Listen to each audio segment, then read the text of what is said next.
This is iRacing.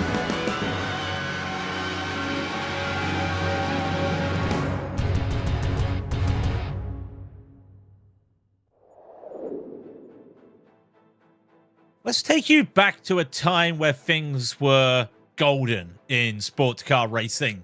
And a time where, back in 1989, one of these cars didn't race here, as the Audi dominated on the track.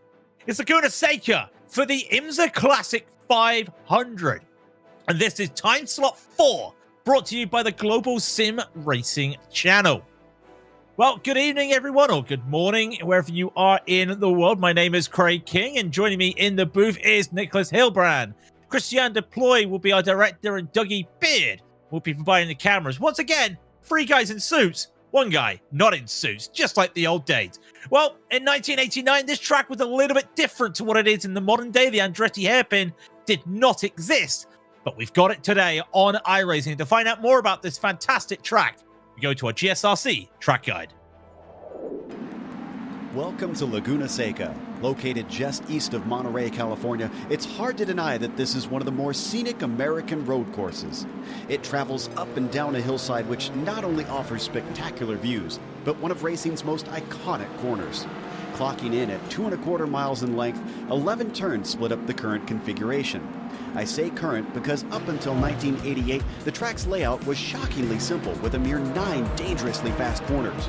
But despite becoming a much more technical track, this difficult nature was retained in its modern form. Turn 6 in particular places an emphasis on precision and daring with its tricky dip at the apex and narrow racing line. But the most well-known spot on the track is of course the corkscrew. Blind and kinked on entry, it then whips the driver through a chicane which drops you nearly 60 feet. It's earned a reputation worldwide for forcing even the most daring competitors to second-guess themselves. But there's honestly a refreshingly wide variety in types of corners, making it a perfect track for driver coaching and training. Elevation changes, differing cambers, and every sort of apex imaginable leaves seasoned veterans and newcomers alike spending hours trying to perfect a lap.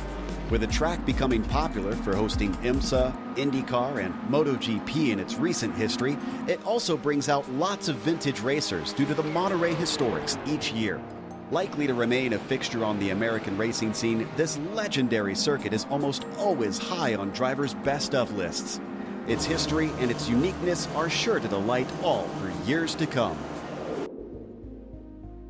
Well, there's a quick guide, and Nicholas, I think everyone might be familiar with this, not just in iRacing, but other racing games like Gran Turismo, for example.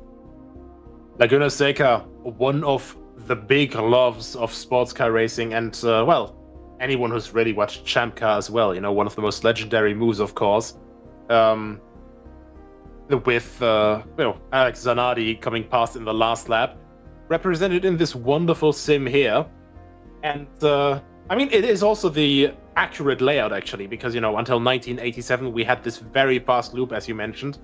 Then in 88, they added the Andretti hairpin and this almost infield section comparatively. 2.23 miles in length and 3.56-ish kilometers. It's been open since 1957, as you can see, and, well, it is still, in my opinion, one of the greatest racetracks of all time. Yeah, I don't think we'll be seeing any moment going up the hill today, going up to the Rahal Straight at turn 6. Be quite interesting. The corkscrew, as we said, very important when it comes to all of racing, but you've got to get there first. And the drivers have been practicing this week in the sprint races, and they're getting ready. It's not a championship round. If you're used to IMSA Vintage, well, every Saturday we do a broadcast race for them, but this is a special event. So that means it is not for points. It is 500 kilometers. So the GTPs will be doing 139 laps. And I think you can get a checkout on a dartboard with that one. It's an open setup. So use the iRacing sets, make your own set, use one a community provides. But if you crash, well, your day's not done because you've got 139 laps, but you're going to have to get repairs out there. Drive-throughs will be at 35 incident points today. That's a difference to normal if you use the sprint races. Additional penalties will be another drive-through every 20 incident points. So keep your eyes open. That could happen with how things are. And because it is a team event as well. So some drivers doing it on their own. Some drivers actually doing it in teams like Jacob Reed and Michael Polasek winning the main broadcast time slot a couple hours ago. More drivers are now up there as well. And you will see the names of the drivers in the cars as straight away the rocket ship racing number 90. Pole position by Dean DeBlau with Gabriel Martinez, driver of Javier Mosquera, currently in P2 in the GTPs. And as you see, Noah Lundberg leading your GTOs. Yeah, it's still looking quite close overall. And I mean, I think for the entire top 15, they're within 2 seconds. I think that'll also still closen up a little bit. And the GTOs as well. I mean, these are two very, very different cars. Both ideally driven with H pattern, of course, though it's not mandatory. And, no driving aids. One of them is, the famous all-wheel drive machine produced in Ingolstadt. And the other, of course, one of the big, ground effect GTP cars from the 80s. And, just two fan favorites going at it. Toga puts that GTP on pole, and Gabriel Martinez says, I'm sorry. It's my turn. It's going to be a long night for Toga Hizada.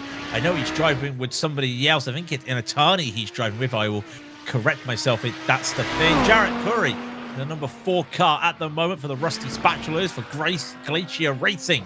Currently just there, in the Mickey Friesen, the number 2 car. And again, as this is a special event, the numbers are not iRating, unless, of course, you've not put a custom number down.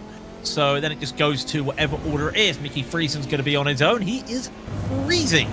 I don't think it means it's a cold day in America, but well, I think the guys are still a bit cold as he's just completely gone off there. And yeah, he's not slammed the car into the wall there. That's just him saying, well, there's no at the moment. Valenteus, no, calling the gold standard for a reason. Didn't have a very good IMSA Road America 500 last year. What can he do in the IMSA Classic today?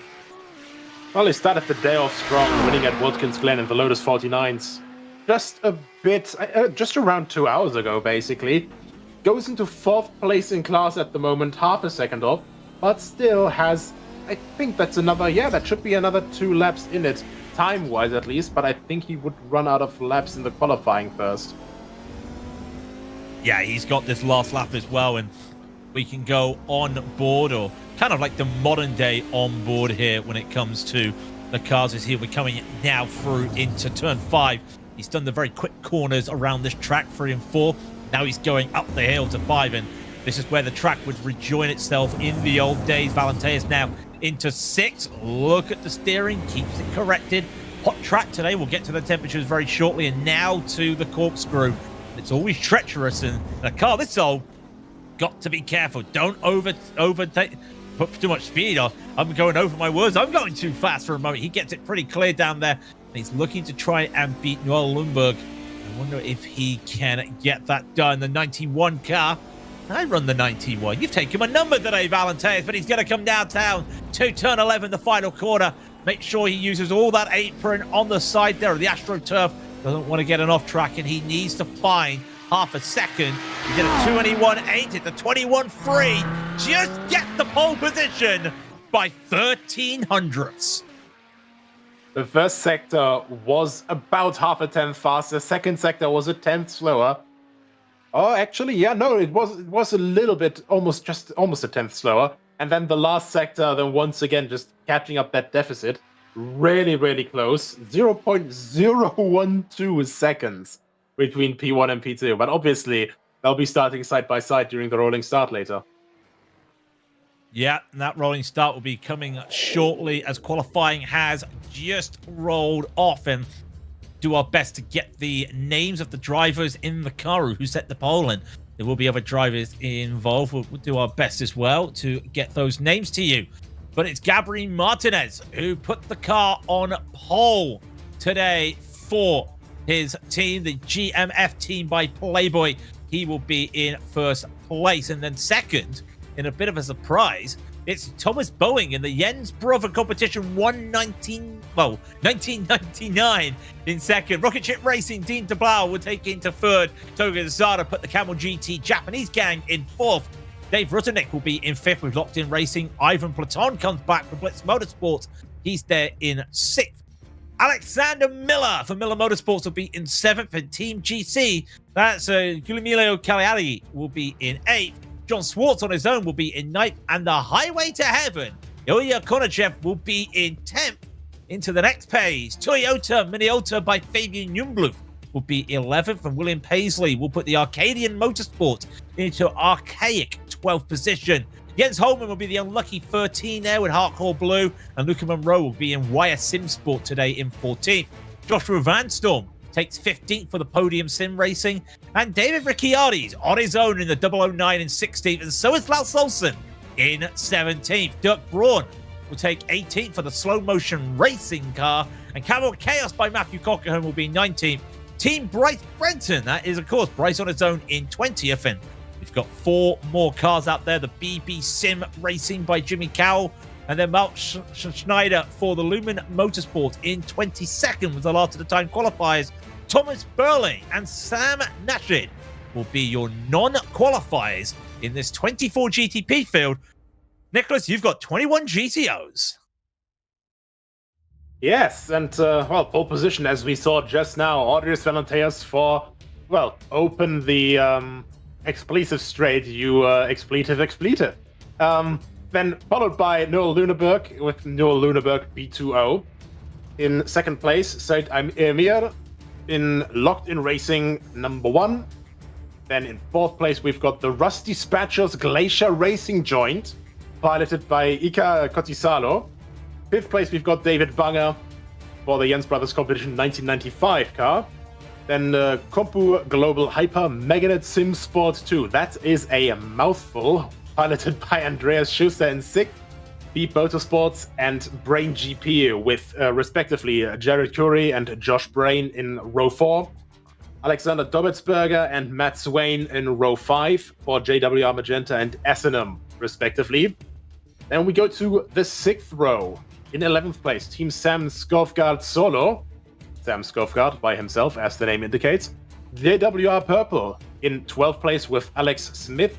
And then next up in row 7th, we've got Timothy Reed in the Macho Grande car, Alexei Zelesnev in the Wizards Team TE, Mickey Friesen then in row 8 in the Friesen car, so it might be a little bit cold there, even though it's so nice and sunny in Laguna Seca.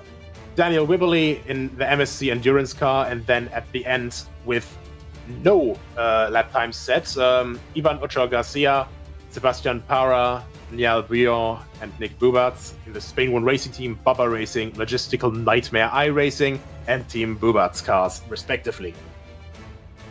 So for a bit of a rarity, more GTPs than GTOs. And it's a hot track temp. It's the 11:18 sim time.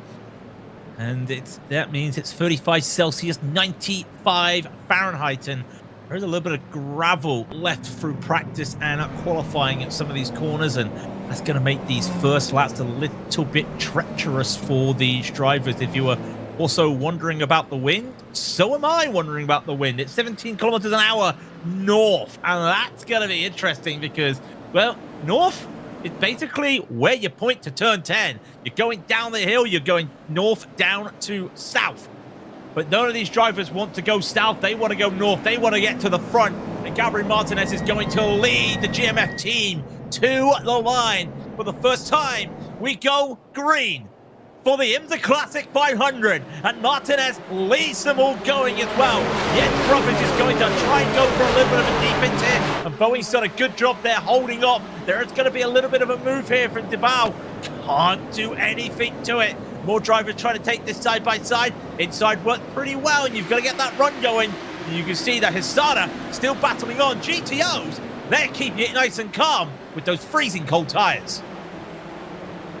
Well, nice and calm, still going side by side everywhere. I mean, that's the entire way through the grid. That's the wonderful part about this entire first section here of Laguna Seca. You can go side by side essentially everywhere, but look at that. Wonderful with that singular side pipe with the 5-cylinder engine spitting flames to the right, and well, if you're the car on that right, might get a little bit charred on the go there.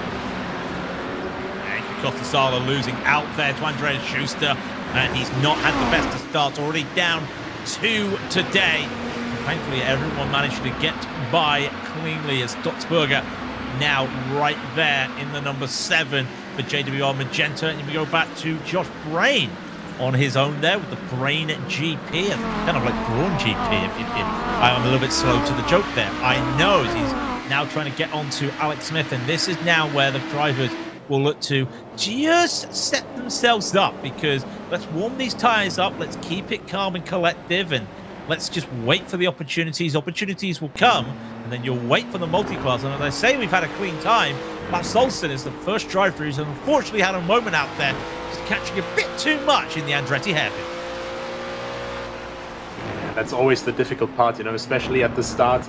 Even with these humongous tires that you have here, cold slicks are cold slicks. It's all the same for everyone, but yeah, what are you going to do? You do a slight misinput and all of a sudden you'll be inspecting the Venturi tunnels of the car ahead very, very thoroughly.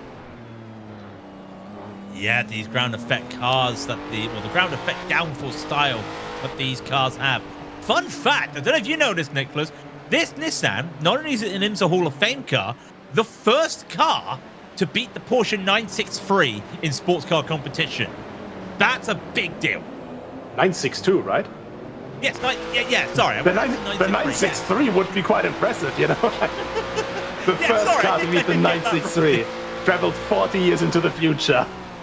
Did get that one wrong. Dean tried to look like he could go for a move for the first time today. We went to 007 camera, and Dean's looking a little bit racy. And normally we get a little bit concerned if a driver starts to pull ahead like Gabriel Martinez is doing. Didn't have the best of the main time slot out there, but doing the best he can. I can see Bryce Benton as well, just having a little bit of a moment there. Andretti hairpin catching drivers out already. To no surprise there. This is the incident. Yeah, this is one of those corners, Nicholas, that you want to carry the speed in, but it's double apex, so you kind of just want to wait.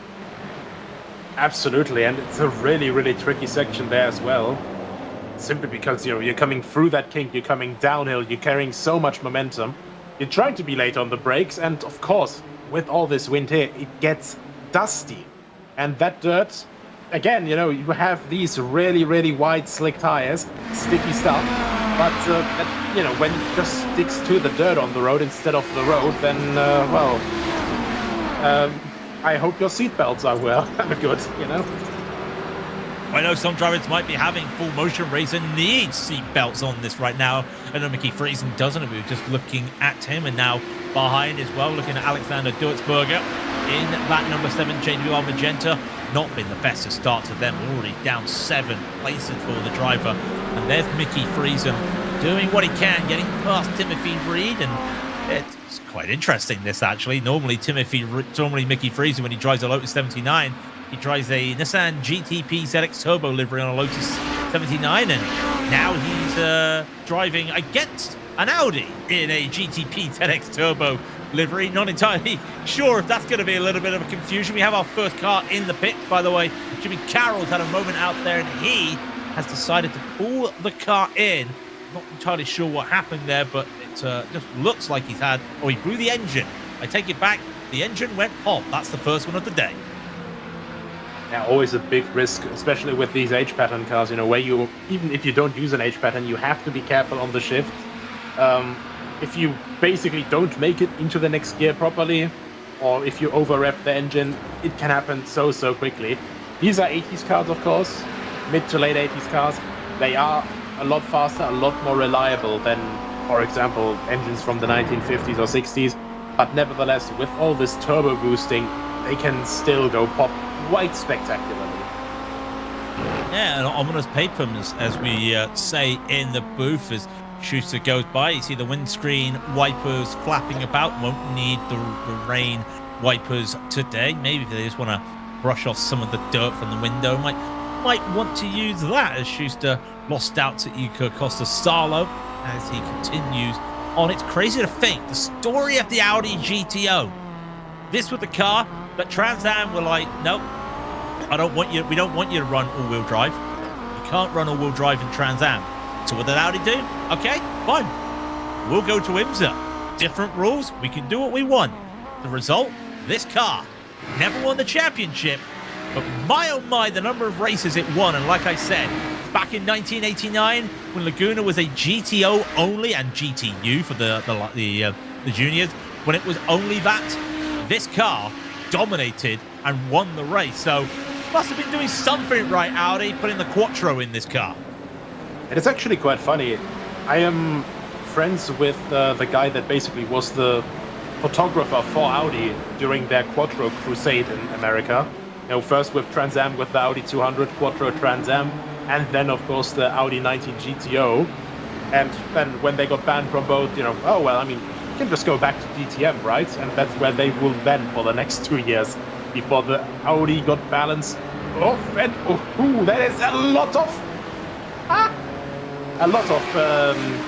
squeeze. That was very clenching buttocks tight, and it gets tighter. Yeah, not exactly sure. And I think one of the drivers had a moment there, Thomas Boeing, now going a little bit backwards after that moment. In fact, he had an off. Well, he had an off because he had to avoid getting hit there. They were all just going on. I think Gabriel Martinez had a small moment out there and everyone was just checking up. And granted, Gabriel's still in the lead with that car, driving with Javier Mosquera today and seeing what he can do. But here it is, the first time through the traffic, and we're going to be seeing this a lot of the time for the next 2.5 hours. As even Platon is now in a battle, and it's good to see Toga Hizada back in the GTP in front of him as well, as he's looking to push on. But Platon only up one place, and I think a lot of these drivers now up a place because of what happened there to the 99. You start to see the treachery as that's Wibbly there right in front of Ivan, which can't get by right away, has to just wait for the opportunity at turn 3 and then turn 4. That's the problem here when it comes to traffic, because the speed differences, even with the changes to these GTPs, big speed differences through these corners. Yeah, and that's the big difficulty. You know, Martinez was gaining that huge gap, that's 1.5 second, I think, just before you know, everything hit the fan, went sideways and upside down, and turned the tables. But now it's just 2/10. You know, in the end, it's all about cleanliness through traffic. And as you said, there's these big speed differences. You can be as fast as you want by yourself. If there's an Audi 90 in front of you, you can't just go through it. You know, you can't literally go through it. You can just, you know, be as fast in traffic as possible. So it seems like you're going through it. And then all of a sudden you're running out of space, like we're having just right here with Thomas Boeing, trying his best to gain some positions. My goodness, this is tight.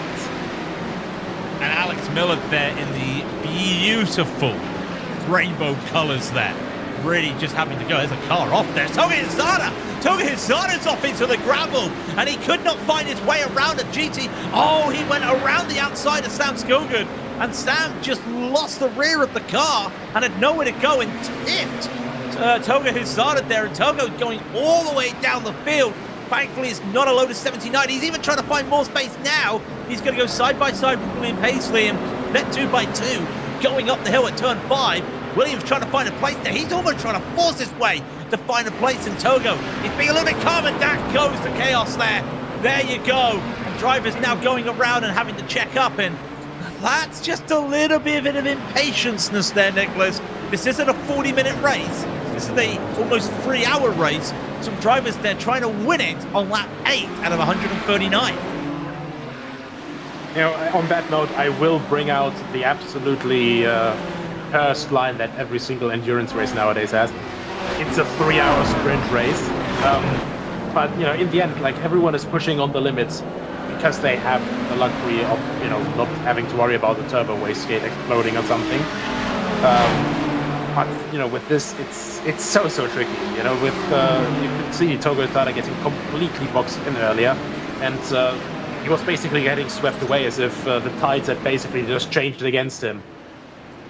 Another incident as well as the leaders go. Thomas Boeing got tapped by Guillermo Cagliari as we see the leaders going on by, and this is something I wanted to pick up because this is the 4th time slot as the lead changes, and this is the time slot the IMSA Vintage community usually say, hey, it's around the same time that we do our broadcast. We're all just going to do this. Let's watch it. You know, that's fine.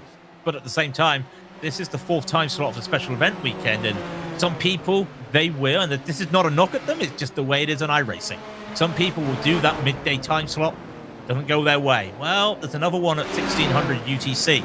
Let's do it. So you've got a mixture of regulars who know how to drive these cars very well, with drivers who are getting to grips and thinking to themselves after this, man, maybe I want to give this car a little bit more of a go. And you can indeed, but we're seeing the issues with the multi-class aspect here today. It's not like your modern day GTPs and GTDs, as they say in IMSA. This is a little bit more old school, and you've got to be more alert. You've got to be a little bit more patient. And you've got to give the respect to the Audis as they take their lines. And, well, almost first time through the traffic for everybody. And it has been a little bit messy, but only 3 cars are not on their lead lap, on respective lead laps anymore. So it's not as bad as it could have been.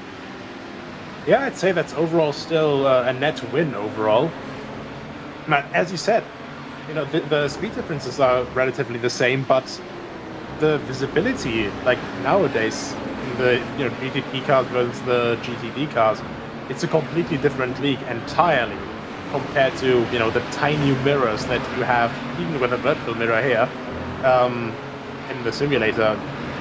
Even then, it's a completely different level of visibility. And Hisada just now, when he got put into the gravel earlier, when he lost all of those positions, it was basically just, I think, a slight miscommunication and then running out of space, which he can do very rapidly around here. Oh, Thomas is trying to get a move on again after having that moment at the Andretti hairpin, and probably a bit too much. And this is going to compromise Andreas Schuster, who the inside belongs to Ilka Costasalo, and they're going to go side by side. I don't think Ilka could really contribute a lot to that move, as now they're looking to go by more GTPs behind. They're almost 3 wide. They almost came together as well. Luca Monroe's going to try to do this around the outside. They'll be 3 wide for a moment, and that GTP is going to still hold that outside of the Andretti hairpin. Very tough. Very well done there from Luca Monroe, I've got to say. That's always a little bit of a treacherous corner to make any sort of move. Manages to get that around the outside. That's what he needs. He's now put 2 GTOs between him and Dirk Brauners.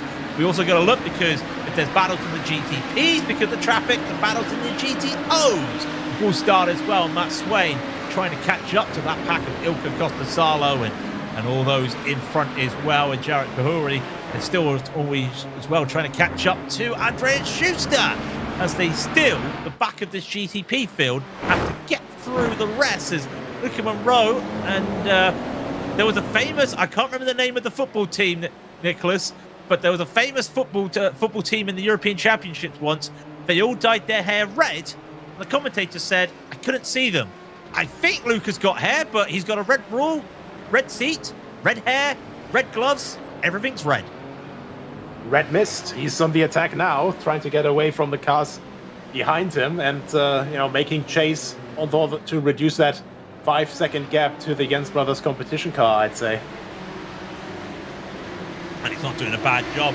Neither, as we just saw, Toga has started still trying to make a little bit of a comeback. Let's have a look at a replay while things have just neutralized. This is Thomas Boeing into that turn 1. And does he go a bit too deep? Now, he went a bit too deep, but then you do go a little bit deep into that corner. I think that GTP right behind, probably not realizing the line he's taking. It's a weird corner, Nicholas, that Andretti hairpin. Like I said, it's double apex, and some drivers will go wide and then tighten. Some drivers will attack that first bit and then hold the inside pretty sharply. So different driving styles are being on display through that first corner.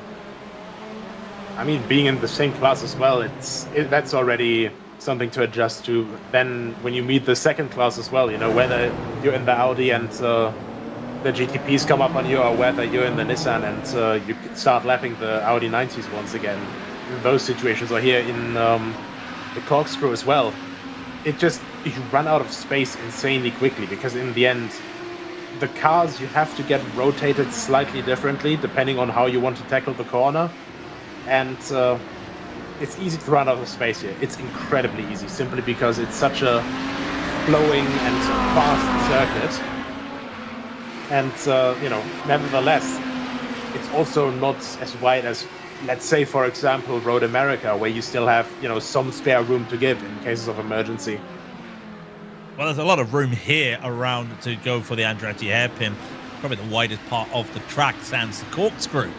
The corkscrew is also quite deep, and we know about the corkscrew. We don't need to keep going on. I think if a broadcaster came to Laguna and didn't talk about the corkscrew, you'd question if they were broadcasters. Guillermo Cagliari, and I apologize for that pronunciation, is still pushing here in the number 17 car, still looking to really make some moves, and everything is now out there as well. I've seen a driver sent to the pits as well. Beat Motorsport, the number 4, Jarek Kahuri, has had an internet drop out there, and he's into the pit to the GTOs as the number 17 here, Team GC, going on by Togo Hizada, trying to go around the outside. And I know Togo's had some fun around Laguna before. Not having the best of fun today, but again, early doors. We've only just hit the 10th mark here. 1/10 of the race is over. We've still got another 126 laps to go or so. We're only just strapping in. We've only had 17 minutes, and it's been a pretty peaceful 17 minutes when you think about standard IMSA Vintage chaos. Considering everything, I could have seen far bigger crashes happening simply because, you know, as we keep mentioning, the speed differences here. No? First of all, the power difference, and then, of course, the absolute insane amounts of downforce that this GTP ZX Turbo can produce. And, you know, the straight line speed differences, the acceleration differences, that's the one thing. When you then combine that with the low weight of a GTP car, with you know, the cornering grip that this thing can put out, combined with the power, it's such a completely unique ballpark. And I think that's something that, even if you haven't, even if you've driven it in the simulator and stuff, I think unless you've driven one of these cars in real life at some point, if you were lucky enough, you can hardly struggle to understand how much downforce you actually have with these things. Now that's interesting. Jens Holman, I don't know if you just saw that. Jens Holman having a little bit of a moment out there. He had a quick twitch there. The problem is, if you have a twitch like that in these cars, well, you overheat the tires a little bit. So he's going to have to be a little bit careful. There's a slow GTO, and that's going to hold up his starter. So he's now a little bit out of this battle as he has to work his way back up. Thomas Boeing looking to see what he can do. Let's have a look of a replay of, I think that was what we were just looking there, from a Seleznev, the Ukrainian, coming around. That's the, that's turn 5, and just getting caught out there by a slower driver. Not sure what the driver is, but Letsky not exactly having a good time out there. These drivers don't have a very good time out there, as Thomas Boeing's going to have to split this 3 wide to get the run on Joshua Vanstone in the Podium Sim Racing 93, but he's going to have to do it around the outside, and a bit too early to start looking at moves around the outside. Joshua just overcooking the corner a little bit. That's the way he likes to take the corner, wash out a little bit, and it's worked for him because he's managed to hold off Boeing. They've got Jens Holman right behind, and strap in, boys. I think this is going to be a little pack of 5 for the next 30 minutes. And it looks like the traffic is just going to be a little bit clear for you. Yeah, even then you have these single isolated pockets there. You can see Togo Hizada still with that slight gap there. He's definitely getting the same speed as the guys ahead of them, but there was last lap around here that he got stuck behind in GTP, just as we're seeing that move for the 99 down the inside for the corkscrew. Places itself firmly ahead. Thomas Boeing getting that done very nicely, and now the next car ready, thinking, well, I mean, we're not completely through here yet. I've got the speed, I've got the power, and yeah, that is... that was buy one, get one free. That's all I can describe that as.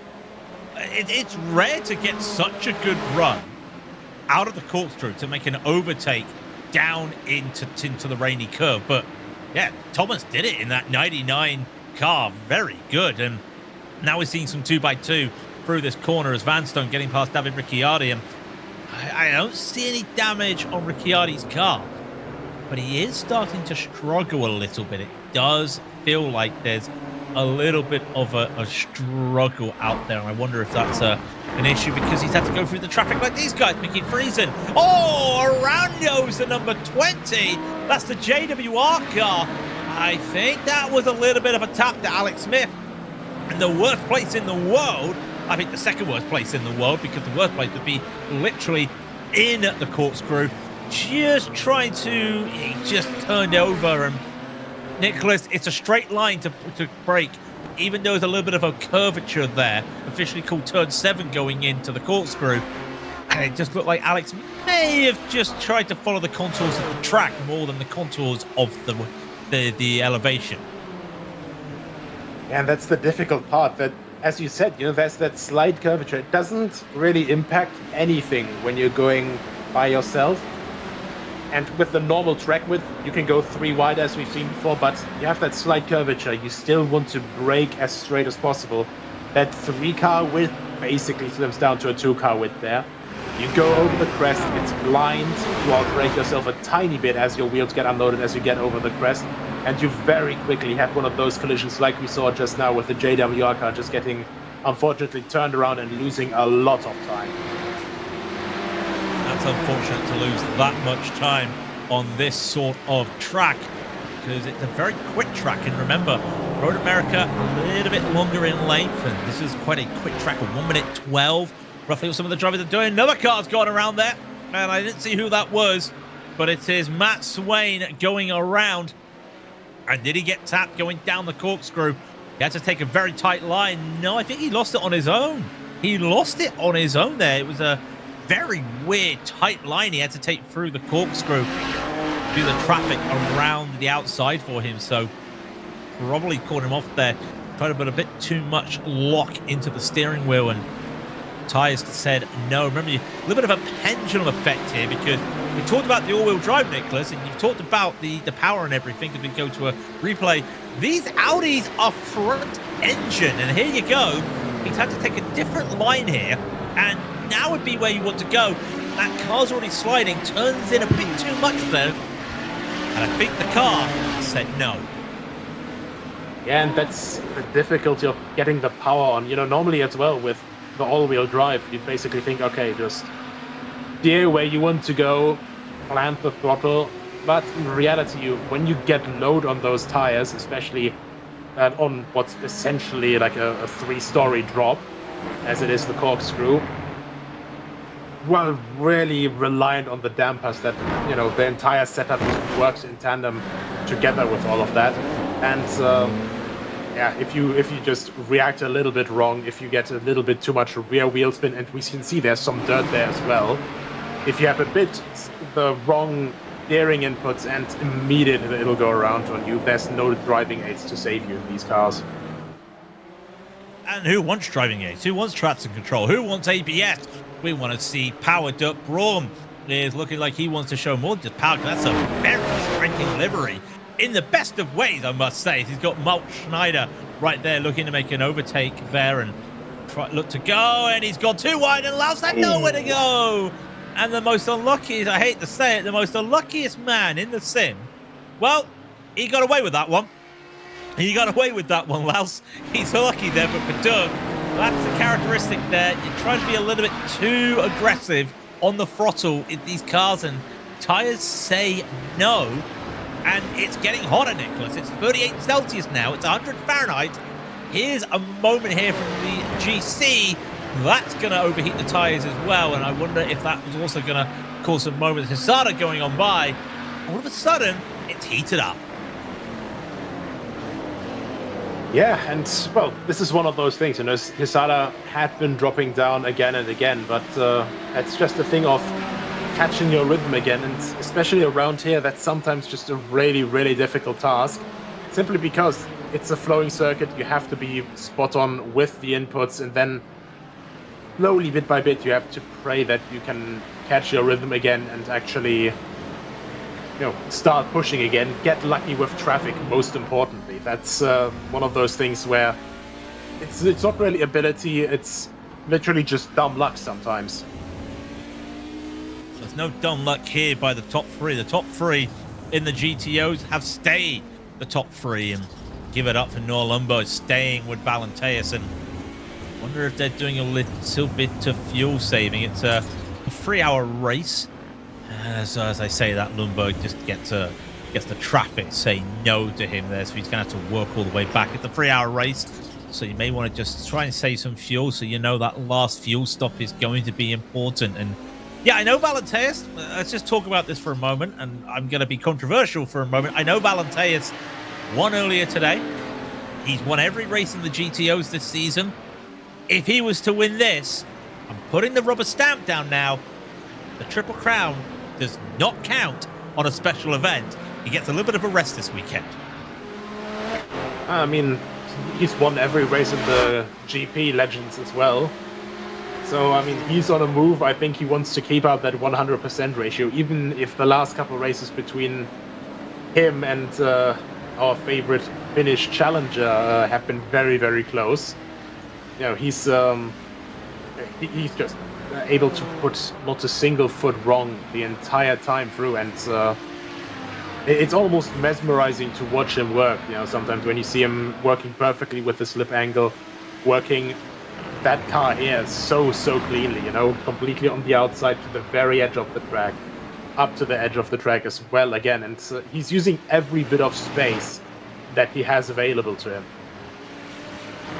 I might start dipping in and out because the director might start cutting my microphone out of spite here, because he's come to me saying, no, this still counts as the Triple Crown. It's something that can be debated. If he wins, there's still another 100 laps to go for these Audis, because remember, they'll be getting lapped. They don't have to do the full 500 kilometers. It's the leaders of the GTPs who will do the whole length, and Sam Skoga right here in the fab number 22 out there. And well, very fab out there today. He's up 2 places already early doors as we're coming up to the half-hour mark, and now comes the fatigue for some of the drivers. They're used to doing hour-long races twice a season, but usually sprint races 40 minutes. So we're getting to that stage where if you're used to a normal IMSA Vintage race, well, you're getting ready to wind down for the final 12 minutes or open it up.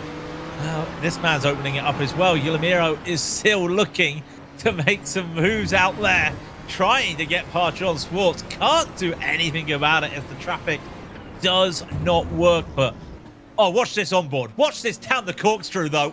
Oi! If you've never done that in a sim, it's a little bit scary. I'll be honest, doing that in real life, I think the comparative thing that I experienced myself would be like at the bottom of the corkscrew when the compression sets in. I've done a couple of laps around the Nordschleife, and when you get to the bottom of Tiergarten, you get that compression. It's like, oh yeah, have you nodded today already? Because you get into that compression and it just drags your head down. And well, here it would be connected with that almost roller coaster feeling of going over a crest, and you feel your stomach basically nestle itself nicely in between your lungs. So yeah, if you haven't, if you kept your lunch to yourself, then you're having a good rest of the entire lap, and then you get to do it all over again. Even Platon having a little bit of a moment out there. Not the best start for the Blitz Motorsport. Now down 4. Going to have to get that momentum back up there. Well, last season, or was it the season before, Will Buxton was taken around Laguna in just a rental Honda. And as we see the replay here with Even Platon, did he get touched there? Or no, too much on the inside. Grip says no. I was saying, we talked about that feeling. Yeah, Will Buxton's not a race car driver, but a well-known journalist for motor racing, and of course he does the IndyCar broadcast now. And they decided, a couple of former IndyCar drivers, let's just take a sighting lap around in a rental car around Laguna. Just normal talking. Got to the corkscrew. From I can't repeat the words Will Buxton said because this is family friendly, but you get the idea. And that was his first experience in a rental car. I don't know what the cars were like when you did Tiergarten, but I'm pretty sure your response would probably be the same. Like you said, that feeling gets you, but that's a blind drop. Is there anything in motorsport like that? I can't think of it. I mean, otherwise, I guess the drop down, what is it? The Dipper, you know, at Bathurst. Also, the rental. Yeah. Also, the car that I had around Nordschleife was the purest of race cars, you know, comparable to these beasts that we're watching on the screen right now. A 2007 1.6 liter Master 3 with 105 horsepower. Hey, hey, if it's got horses, it's got horses. Gabriel Martinez is looking to try and get positions up there. The 111. Hang on, if you're 111 in cricket, you got to have 1 foot up in the air, as David Shepard once said, but he's having issues because they're now dealing with lapped GTP traffic, and this is another wrinkle when we come to a long race like this. Normally in a sprint race, you might get the odd car that's a lap or so down, but you're going to be dealing with that quite a bit. And, well, these guys have locked it in for a while. That number 17, Caligari, having a bit of a moment out there in the 17, trying to push on. John Swartz still can't catch up, and the old famous adage of traffic giveth and traffic taketh away for the likes of this Team GC, for the likes of Toga Hizada, as a GTO gets a little bit of a love tap. Yeah, I think traffic is definitely taking away for some drivers today. Absolutely. I mean, you could see it already there with even in the same class. You get boxed in for just a moment. Now, of course, that Audi, he has to focus on his racing line as well. He's not doing any wild defensive moves, but he has to pull in front of that GTP. And my goodness! Wow! Kochnev and the number 99, I think that was Boeing. Oh my goodness, that was very, very big. And that's a horrendous rejoin. That is, yeah, you took the words right out of my mouth. It wasn't when you were kissing me, like Meatloaf said. Remember what we said earlier, where the worst place in the track actually was the second worst place? Yeah, that's the worst place to try and do a rejoin there. And Boeing's just completely got that all wrong twice. Not once, twice. And the worst thing is for the drivers, isn't that the two cars that have been taken out with that as well? That's a lot of gravel now put down at the corkscrew. And that's just going to be, for a couple laps, that's going to be a little bit horrible. And I would not be surprised if we see another driver getting caught up with a little bit of issues out there at the corkscrews. Gabriel Martinez still keeps on looking. Remember, these cars can do about an hour on the tank. I want to see who that was that got hit by that rejoin from Boeing, because I do feel sorry for them. That was the equivalent of jumping over the edge of the Grand Canyon and getting hit by a steel chair right in the face. So here's Boeing, and that's a slight lockup just going over the crest. You slightly miscalculate, it happens. And has to get it going again here. Gets spun again. Because, well, putting the power down is difficult. And the camera just quickly... Ivan Platten. I think the camera was trying to shield everyone's eyes there. When you please think of the children. It was just unfortunate, and it was with no offense to what happened there. It was a very much comedy of errors in that situation, because anything could have happened out there, and more things are happening. The leader's almost getting taken out here. Not entirely sure what's happened here to the leader of the GTPs, but there was a very tense moment as we're watching John Swartz. So I'm doing my John Heindel impression of telling you what's happening elsewhere, and that's a bad work by me as Swartz to continue on with Fabian Jungbluf. And again, Nicholas, that's the second time we saw that incident there with Boeing. That's the second time we've seen a driver just get that braking line and where the track goes for the corkscrew wrong, because there is places, as Jens Holzman continues to hold off here in the 383 hardcore blue.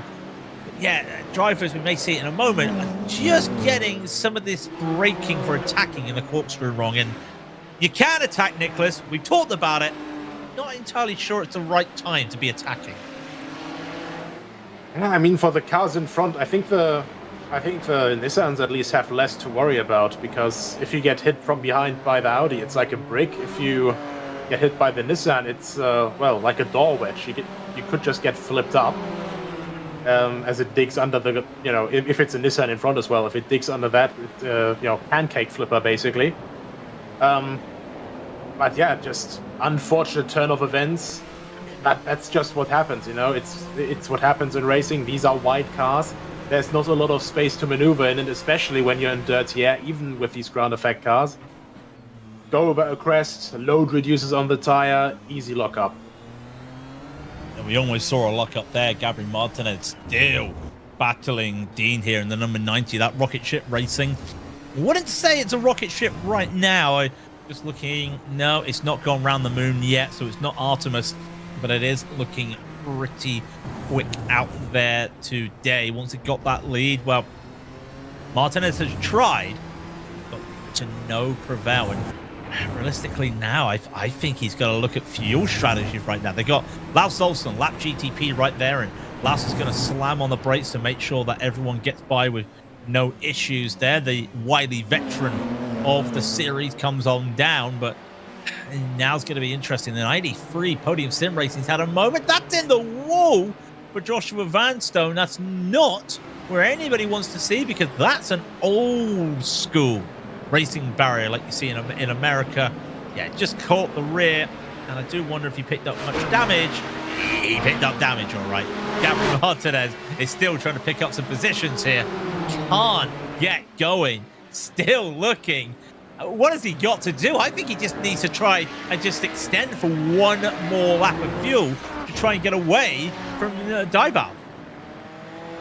Yeah, I think the difficulty here is if you really want to just go for undercuts, or maybe if you're basically, if you have a teammate, you know, have him spot for you basically, okay, we're approximating, you'll come out in this gap.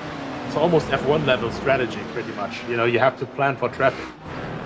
And that's going to be especially around a 1:11 that we saw in qualifying. You know, 1:11 lap, 1:13 lap, I think is the fastest lap we had earlier so far. Or 1:12 by now. Yeah, 1:12.5. That's not a lot of wiggle room, you know? Well, we've had the wiggle room to show the GTP. We've not been looking at the GTO lead battle here, as Noel Lundberg has managed to catch back up to Valenteus at the front. Yes, we know the name of Valenteus' team, and we'll just move on from that very quickly. But looking as hard as he can to really, I mean, at the end of the day, if I say that, oh, he's got to be attacking. No, welcome to Audis. Welcome to GTO racing in IMSA Vintage, or is it the IMSA Classic 500, of course, because don't need to do any attacking right now. Let's just work together. Let's just train this, and let's just hope that nothing gets between us, and we'll just stay like this for the rest of the race. If this was something like a Road America or a Daytona, maybe the Backstraight Road Atlanta, might be seeing some bump drafting, but Lundberg doesn't want to even get close to that right now. He's pretty content on just allowing himself to be nice and slow. Well, not nice and slow, but nice and calm in the back here. Doesn't need to attack. That's the best way to be right now, because attacking right here at this stage of the race, it's not worth it. But we're not even 40 minutes into the race, so still a lot of time and a lot of opportunities and mishaps to happen.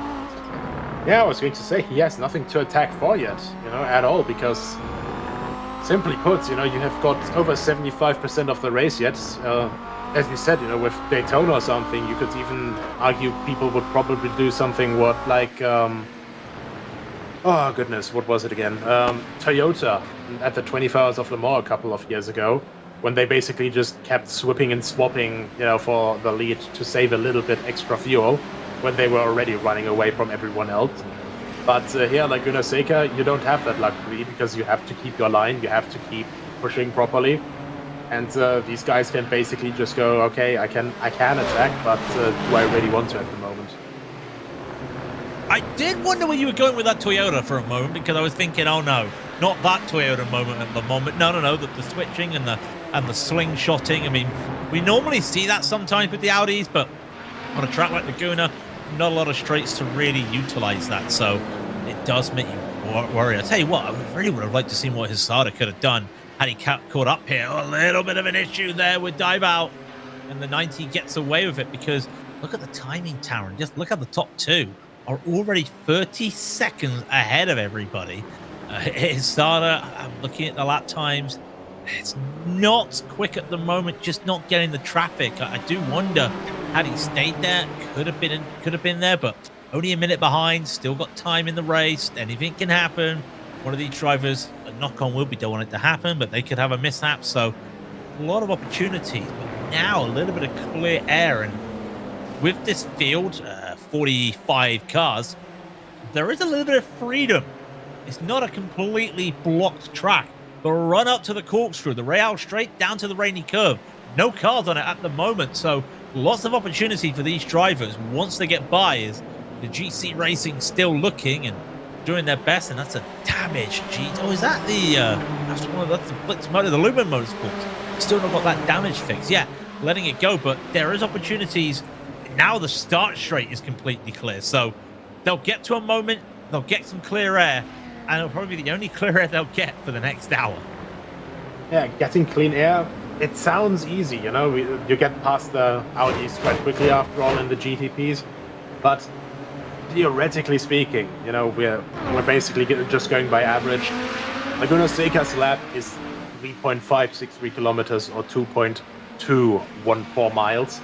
Divide that by 45, that is around 79 meters per car, or about, let me have a look, because I cannot calculate in imperial units, I am sorry, I am an absolute peasant here, 0.0492 miles, or whatever that is in yards or football field per moon landing.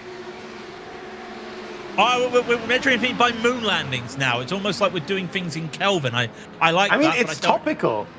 Yeah, it's topical. Is Mickey Friesen trying to battle Andreas Schuster and GTP trying to get by at the same time, and he gets on by, but I wonder if that's just held up Andreas Schuster, and Mickey Friesen going to get the run here through into turn 4 and get that P4 taken. Now he's got to find 22 seconds to catch up to the #1 car, the Saltamir, and the rest of the field as well. Got to find 30 seconds to catch up to the top 2, and already in a 42-minute race to here, you got to get 30 seconds. It's a little bit worrying, but podium's still on.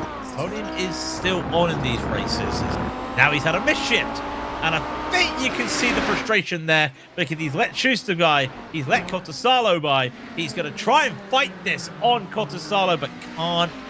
He says, look at the lock he's got to put in. That mid-lock, he's got to shift on the H pattern. That's very tough, but yeah, wasn't very happy he missed that gear shift there. That is the downside sometimes of an old dog box these Audis have. Yeah, but I mean, it's certainly a way to work out at least one of your arms when you have a very curvy circuit like Laguna Seca and very short gear ratios where you then have to do a lot of shifting, so only one hand can actually grab onto the steering wheel in mid-corner.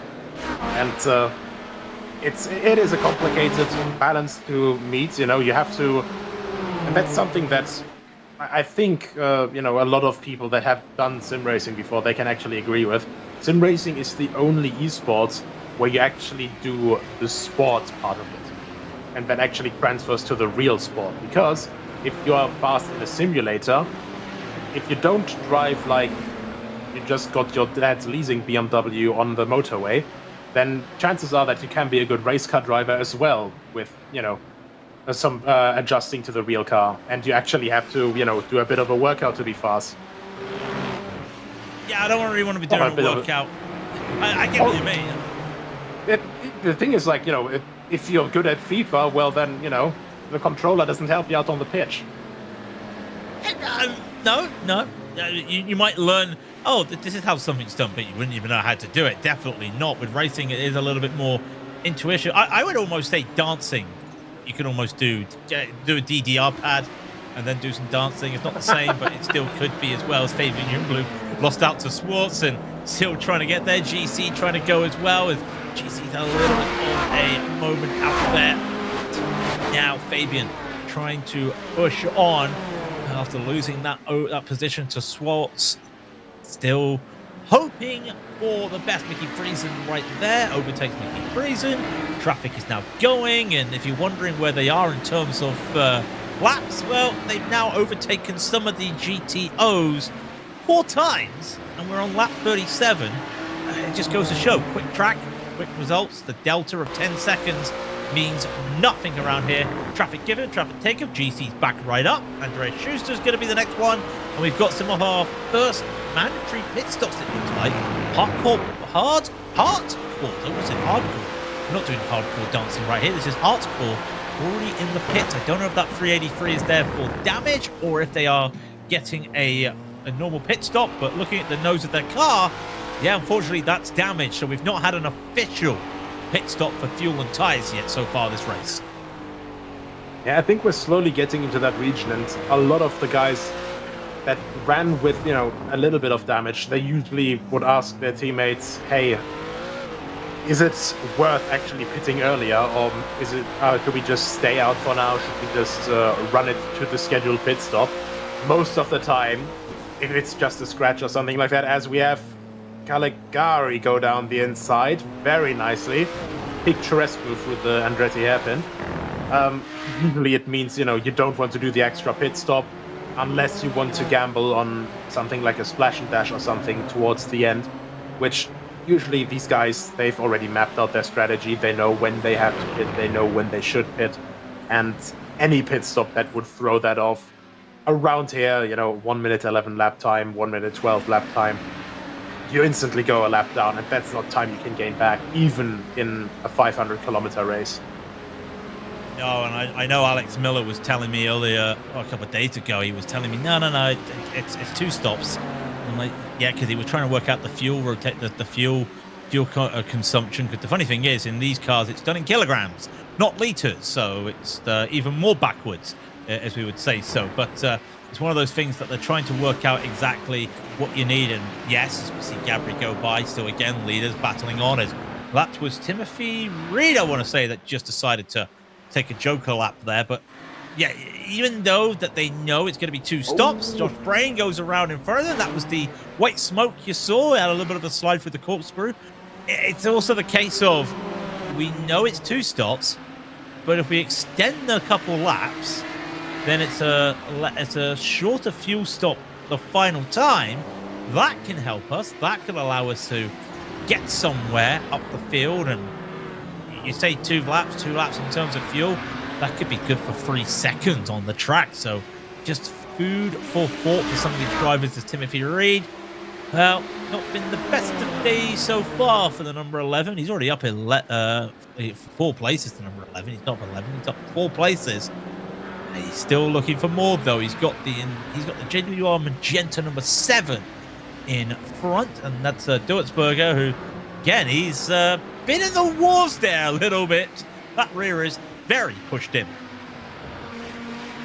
Well, you know, what doesn't unalive you makes you stronger, and if it doesn't make you stronger, your mechanic can fix it with duct tape, probably. So even if even the side looks a little bit squished, the rear wing looks a little bit bent, but it'll be fine. It'll be fine. That can straighten back out. Luca Monroe. That doesn't look like it can be straightened back out. That seems to be suspension damage, maybe? That was some quite big wiggles there for a moment. He's fine. Better again. He's fine. Oh, no. Look at how crooked that steering is. Look at how crooked that steering is. Well, to quote Homer Simpson, it's fine. It's just a little bit wet. It's fine. It's just a little bit windy. It's fine. It's just, you know, no. It's not good. It's not good. He's doing the best he can there. You can see the steering wheel. Well, when you've got the gyro camera there, you know it, and I think that just says it all. Is he coming into the pits now? Here he comes, and whoa, GTO in front. Who he almost looks like he wants to be the Cookie Monster there. Sorry there, I know that's the 22 right there of Sam Skogard, but yeah, that was almost looking like with the way that hood was going, it was the Cookie Monster. He was going into the pit. Me pit, me one pit, and yeah, thankfully everyone was a little bit aware there, because that could have been fatal, entering I think one of the toughest pit lane entries in all of racing. Yeah, Roman Grosjean would agree with you there. Too soon. I'm glad I'm not wearing my Roman Grosjean jersey. Come on, he's fine. Yeah, it's fine. The Civic isn't, but he's fine. Yeah, these cars are fine at the moment. The 98 Ilka Costasalo still holding on. Mickey Friesen's right behind. Andreas Schuster's now ahead, and he was ahead, remember, because Friesen had that misshift and had to find the go gear. Couldn't find it in time, and it's fastest fingers first, like he wants to be a millionaire, and he was not fast out there, so he can't meet Jeremy Clarkson. But one man who can. Oh, I see the slide there. Saw the slide from Cottasalo. Caught as much of it as he could, but those tires are going to be crying out right now. Not what they want to see. He's been losing time now to Schuster, so definitely not the best, but they're looking to try and catch up to the rest of the field, and it's tough. They've just hit, well, they're just hitting now turn 5. Well, P3, Locked In Racing #1 car, is just coming down to turn 10, and the leaders are just about to start lap 38 for the GTO, so a lot of time to go, and almost Andrew Petty there going into the back of Andreas Schuster. That could have been an unfortunate moment. And is he going to go for the move here? Andrew, very brave, through, and that brought all these GTOs back together. The track, you know, you can go too wide everywhere, but just having the faster class dive down the inside here, it's just, I don't know, it curls my toenails up in the most uncomfortable way. Got a quick replay coming up, what happened to Luca Monroe. And let's have a little look-see.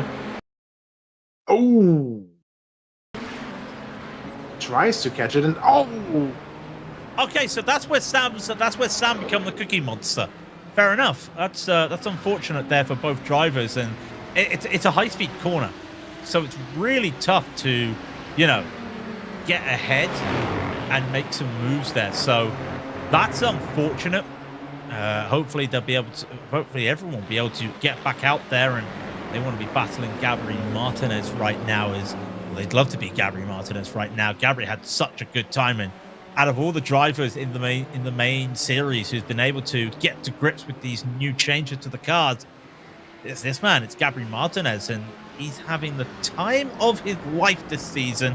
Only a couple spins just from mistakes, but really battling a man he's never seen before, the Rocket Ship Racing 90. And well, credit to Gabri. He's looked for overtakes today. He's not been able to get anywhere, but he's not tried to force the issue as we're 52 minutes into the race, lap 44 of 139. As I usually say, he's keeping it cool, calm, and collected. How do you keep it cool, calm, and collected, though, when the track temp is 41 Celsius? Matthew Cochran may know. No, he doesn't. That's a Daniel Morad moment if I ever saw one. Well, he still stays out of the wall, so it's not so bad. It's not so bad. It's just that the tires are kind of screaming at him at the moment.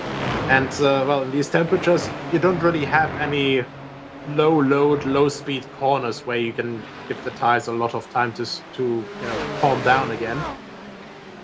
John Schwartz is still trying to chase the two cars right ahead of him. Well, rather the one car right ahead of him, and then lap traffic as well. So, also in the replay here quickly, little window. Ooh. Lost it? Just grabs a little bit of gravel, you know, pocket gravel for later. Oh no, we're not doing pocket sand again, are we? Oh no! It's you know, it's a tactic. You know, if your car's underweight, you just grab a bit of gravel, and then it's over the minimum weight again. Now, what was the FIA doesn't want you to know about this, but what was the F1 team? What was the F1 team that put lead in the fuel tank?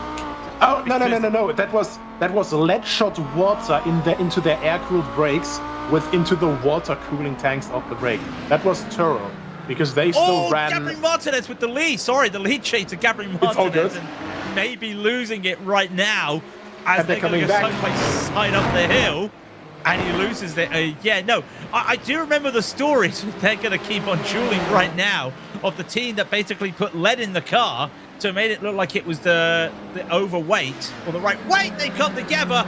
We'll ignore what I've been saying. Here comes the fireworks. Dean's got to slow down here.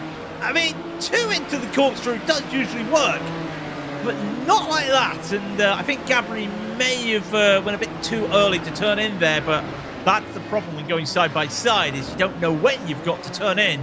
They definitely don't have lead in their cars right now. Yeah, no, nimble as a feather, and well, the cars are about 10 years too old to pull off Zanardi's trick, I'd say. And unfortunately, iRacing's stewarding system doesn't reward half-cutting the chicane, even if the move is absolutely awesome, which is a valid defense, in my opinion, in sporting court.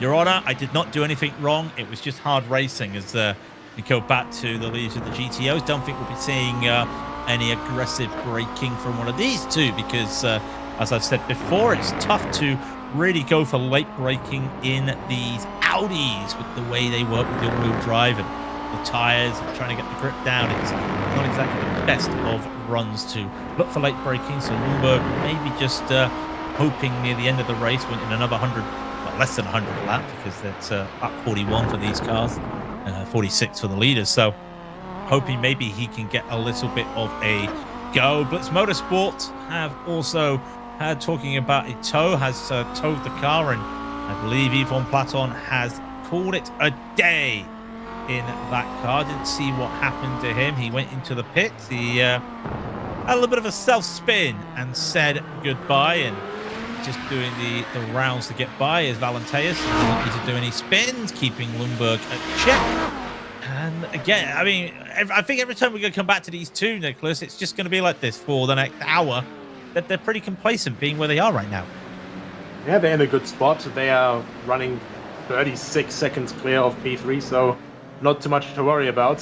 This looks like there's a lot to worry about, as long as, you know, at least the lapping is going on, because that is a big field. They're boxed in behind, and because it's GTP drivers, you know, they are faster. They want to get past, and that's a, oh my goodness me, that is. The problem they got right now is that they're not getting any blue flag because Ricciardo has come out of the pits after his repairs. He's on the same lap as those drivers. So he knows these drivers are getting the blue flag, that they're being told, hey, you've got a faster car coming, but they don't know where the faster car is. So that's a little bit unfortunate. Mickey Friesen's good. Not really trying to go around the outside here. They got everyone doing things, and I think that was a lap car as well. Yeah, Garcia having a little bit of a moment, and Mickey getting held up, and that's going to be frustrating when you finally catch up to the back of Cottasalo and all those, and Cottasalo as well, and I think it was Andreas Schuster as well. You just get caught out there, more cars going on by. Not having the best of times out there, and hello, a late move from a GTP, and everyone just says bye-bye, and there's Valenteus. Now they've actually done the change. Had there been an issue for Valenteus out there? I'm going to have to look back at that because that's very weird for Valenteus to lose the lead. And I wouldn't be surprised. Yeah, missed gear shift there. Wow. Talk up another one. That would have been my second guess. I think my first guess would have been bad traffic. Second would have been gear shift. But, yep. That'll do it. That'll do it. And I think that's one of the frustrating parts. Because basically, you know, you're trying to push as perfectly as possible the entire time. You mess up with the clutch or with, you know, the stick shift just one time, and immediately, all of a sudden, you get swamped from behind. In Valenteus' case, he's lucky that 11 seconds clear of P3. So he's only getting swamped by one other driver, but we saw with Pisada earlier, getting next to the track once and getting, you know, then just another car and another car and another car. And he's basically just going, oh, please, may I not have another? My tires are still dirty. And then there comes another car.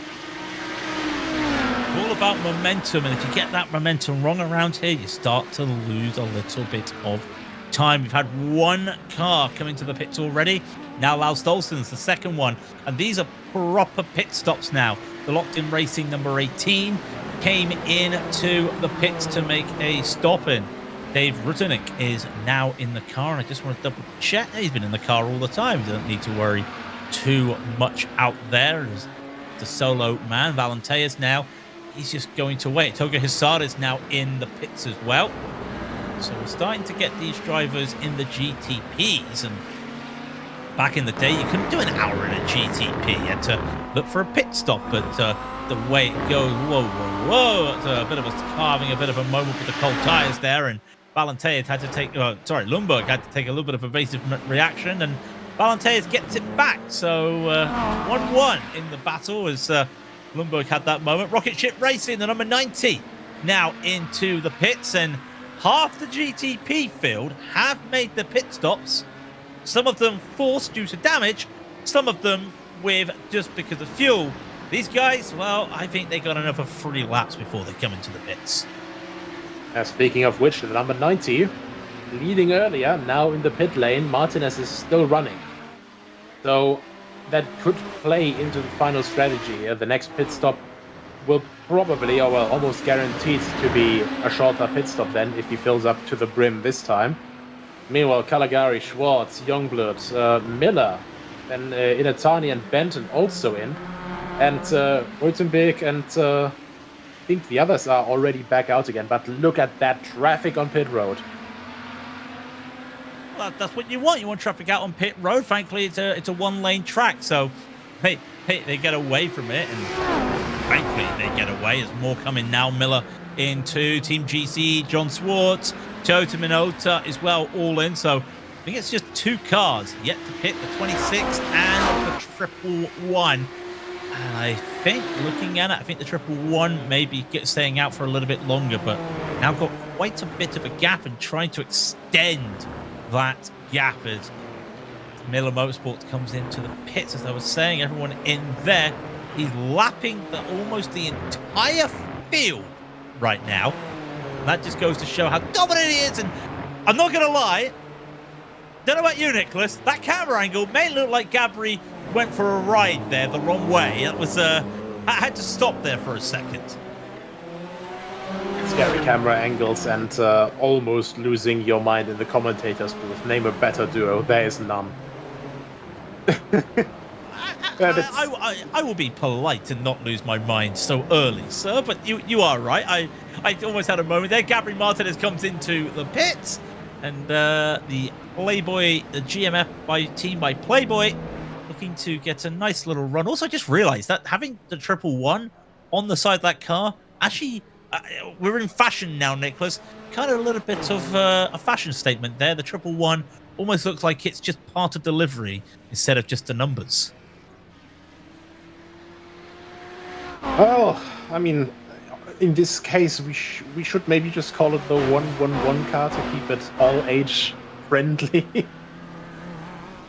Since it is a very specific livery that, you know, it is very appropriate for the time. Let's say it like that. Oh yeah. Yeah. I mean, that's just the old days. Where is Dean DeBow? This is coming out of the corkscrew. So I wonder, Gabri's done a bit of a that's jump all still here. fuel. Yeah, still holding for fuel. Still holding for fuel. Dean's going to get this. Gabri with a long time in the pit. Finally moving, but he pole position, remember, so he gets the first box. Dean's going to come down the start-finish line, and I don't think this is going to help him. 3 seconds is the gap. Dean did not get the best time of traffic. Question now is, who can manage the cold tyres better? That's a big gap Martinez has got now. And Dean, right behind him, obviously, has a couple of laps already under the belt, so you'll have slightly a lighter car already, and also slightly, you know, warmer tires already, so slightly worn in. We have a quick replay here. Andreas Schuster place, and that looks eerily similar to, well, he got lucky there because he drifted off the circuit, but with the rear just snapping out like that looked eerily similar to what Luca Monroe had earlier before he got his rear axle rearranged. Yeah, but also credit, he actually managed to get that car back pointing as quick as he could. Sorry. Overall lead and class lead, and that is once again. Just P1 and P1 coming together, and it's allowed Lundberg to basically go, I might need to get ahead here, and Gabri's also just put some time on him and the rocket ship racing car, but the leader of the GTO is going to be side by side, but Lundberg's not even going to try and make an effort here. I don't mean that as him saying he's not going to bother. It's more, why fight? He's got a 12-second lead over locked-in racing right behind. Let's just keep on going. But yeah, a little bit of a quick moment there, heart in the mouth, and to apologise if I gave anyone a little bit of a jump scare there. But you see P1 and P1 almost come together, and well, I think our reaction said it all, Nicholas. Yeah, that was the entire body clenching, not just the buttocks. That was I think the best sensation I could compare that to was cutting alignment open and licking that with, you know, the amount of tension, because my goodness, we almost had both P1 and P2 potentially on P1 and P2 themselves. Well, Gabri's had another close call here, and all of a sudden, remember, he had tyres that he had to warm up. He got up the pits 3 seconds ahead of the Rocket Ship Racing. Those 2 moments and trying to warm the tyres up, yep, Rocket Ship's right back there. In fact, the first full lap after the pits, 1:15 for Gabri. Dean, with the tyres already heated up, 1:13.7. Almost a second and a half faster. So that's going to be interesting to look at. And this is going to be interesting. The leaders come together by accident there. And that's not what either of them were looking to do as the locked-in racing car comes in. And hey, I said it would take another 3 laps or so. And number 1 is the first of the main GTOs into the pit. Seleznev looking to go. Seleznev, that's the gravel. Seleznev, that's a rejoin. That's not good. I know you can't really help it. You're on the gravel, but yeah, that's a little bit scary. Yeah, that was basically just yelling at the car to please stop, like Jeremy Clarkson. But my goodness, that was once again. It's just this section here. You get over the crest, you get slightly. You might even get hit wide, side-by-side contact and stuff. Get hit on the gravel, you can't stop, and all of a sudden, everyone also just goes, well, I mean, I want to turn left now, and it's not a great time for anyone. Luneburg comes in, undercuts Valenteus, and Valenteus stays out. Sorry, this is interesting because Lundberg's been the one who's basically been behind all the time, and he's come in first. So very weird situation there because he's gone for the undercut, which you wouldn't really be talking about an undercut in this situation. And mind you talk about undercut. The Dean lost the lead again to Gabri. Or he hasn't lost the lead, sorry. He lost the lead on the pit stops. He hasn't retaken that lead back after the pit stops, but the undercut's not worked for him. I think it's a bit different when you come to the GTPs, because with the GTPs, you've got to go through traffic. With the GTOs, you've got to deal with the guys trying to call you traffic. So very interesting. Mickey Friesen now reloaded with some new rubber, some new fuel. Gonna see what he could do. And I think he actually did get ahead of some drivers, as that's the only Hagner, though, still there in the Toyota live. Let's talk about fashion here, Nicholas, quickly. Is there anything nicer than a retro Toyota livery? Even though it's on an Audi, what are you doing? It's still a beautiful livery. I mean, they're both similarly shaped bricks. The Toyota just didn't have a rear wing, so it would almost pass as a Toyota Celica GTO. I'd say that's a very fitting replacement to put it on, and hilariously ironic when you consider Audi versus Toyota in any endurance setting with the last around 15 years of sports car racing. Yeah. Back in the day, it was Toyota and Audi in sports cars, and a few years ago, it was Toyota and Audi in sports cars, and it's not Toyota and Audi in sports cars anymore. Valenteus into the pit, and I do wonder, where is Lundberg? Where is he? He's coming up to corkscrew. So also half a lap, pretty much still to go, but it is a short half of the lap. That's quite a big time though to go, because Valenteus, he's only got about another 15 seconds or so into the pit. Lundberg may get the jump here. We'll wait and see. Where's Valenteus? Still not going yet. Lundberg coming to the final corner, and Valenteus still hasn't moved, and Valenteus is now moving, and Lundberg is going to get the run here. And hello, the undercut, he's going to take the lead back. Wow, and even more, Valenteus has got to heat those tires up. That's a big surprise there. The undercuts work.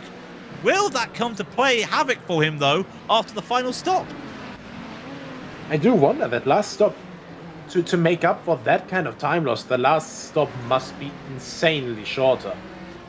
Unless Valenteus just got, as we were looking the other way conveniently, if Valenteus just got hit with the worst traffic humanly imaginable, Yeah, it wasn't the best of times there through the traffic and or for that final lap. And the gap is, look at that, 6.6 seconds. And, well, he'll do his best to try and catch up with that. And it's Valenteus who'll do what he can as the leaders will come on by. Is there any result here for Dean? Is he going to be able to do anything in the Rocket Ship Racing 90? Well, trying to put the pressure on Martinez, and he's not getting his way. And now comes the Gabri Martinez overtaking for multi-class, because we always talk about, if you're following a car, let the lead car punch a hole through and you follow through. Gabri's going to be going for the moves when he's got the momentum, and with the gap there is, I don't think Dean's going to be able to follow him. So this could be a very crucial stage of the race. I'm looking at the track map. The only thing he's got now for about 5 corners is lap GTPs. So that's going to be an issue for these two. But then they got some GTO, so he might be able to use it as an advantage, because that gap is growing all of a sudden. And I think this could be what wins or loses the race for these two. Not on the pit lane, but it's going to be with the traffic, because Gabri right now, he's feeling very comfortable in these hot temperatures. Yeah, all about staying clean, making it through traffic without contact, and it's easier said than done, as we've seen, because even with the track being, you know, as wide as it is, you run out of space so quickly, especially with the closing speeds that we have in certain sections of the circuit. And Martinez right now doing a fantastic job to try and build a gap against Löbdahl right behind him. And up there we are. Once again, one of the Audis in front of him. Does he get... Yeah, he does get semi-lucky. He's able to put it down the inside there. Löbdahl has to slightly slow down to the apex or to exit off the corner, and that's another one. Manly. Pardon me.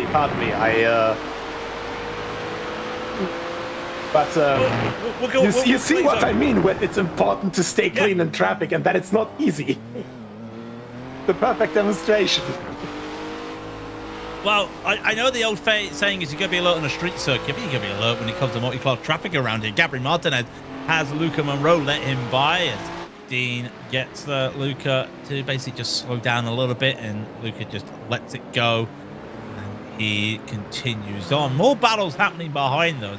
There's a couple battles here in the GTPs, and actually a couple battles full stop on the racetrack. And this is the other one, John Swartz battling that Team GT. I like how drivers sometimes, you got John and he's using his own team, so it's called Team Your Name, Team John Swartz. Well, you've got Guillermino who decided, no, I'm just going to call myself GC. I'm not going to have it called Team Guillermino my Italian is really bad. I do apologize. So I do like that John's got the traditional way, and GC's got the different way, but still battling. One of the only two major battles happening on the track. And, well, there goes the 17 around through Valenteus. Swartz has to just yield, and he can't get into gear quick enough. He can't get the power down. Turbo says no. Now comes turbo lag. He's lost half a second up there, and, well, now he's going to hope that he can get it back again.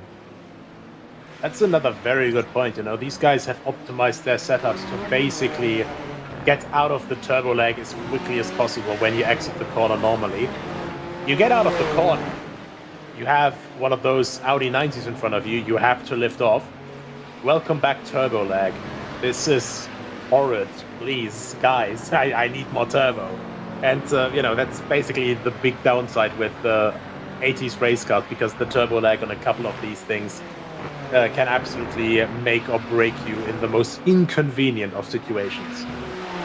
And I know that some of the drivers are actually not even using first gear, and I don't know if that's not a case of we want to avoid any turbo lag. It's literally a case of we don't want to get bogged down in the gears and have too much revs to spin the tires up and everything, because Lars Stolzen goes around like Luca Monroe did, and that's unfortunate for him.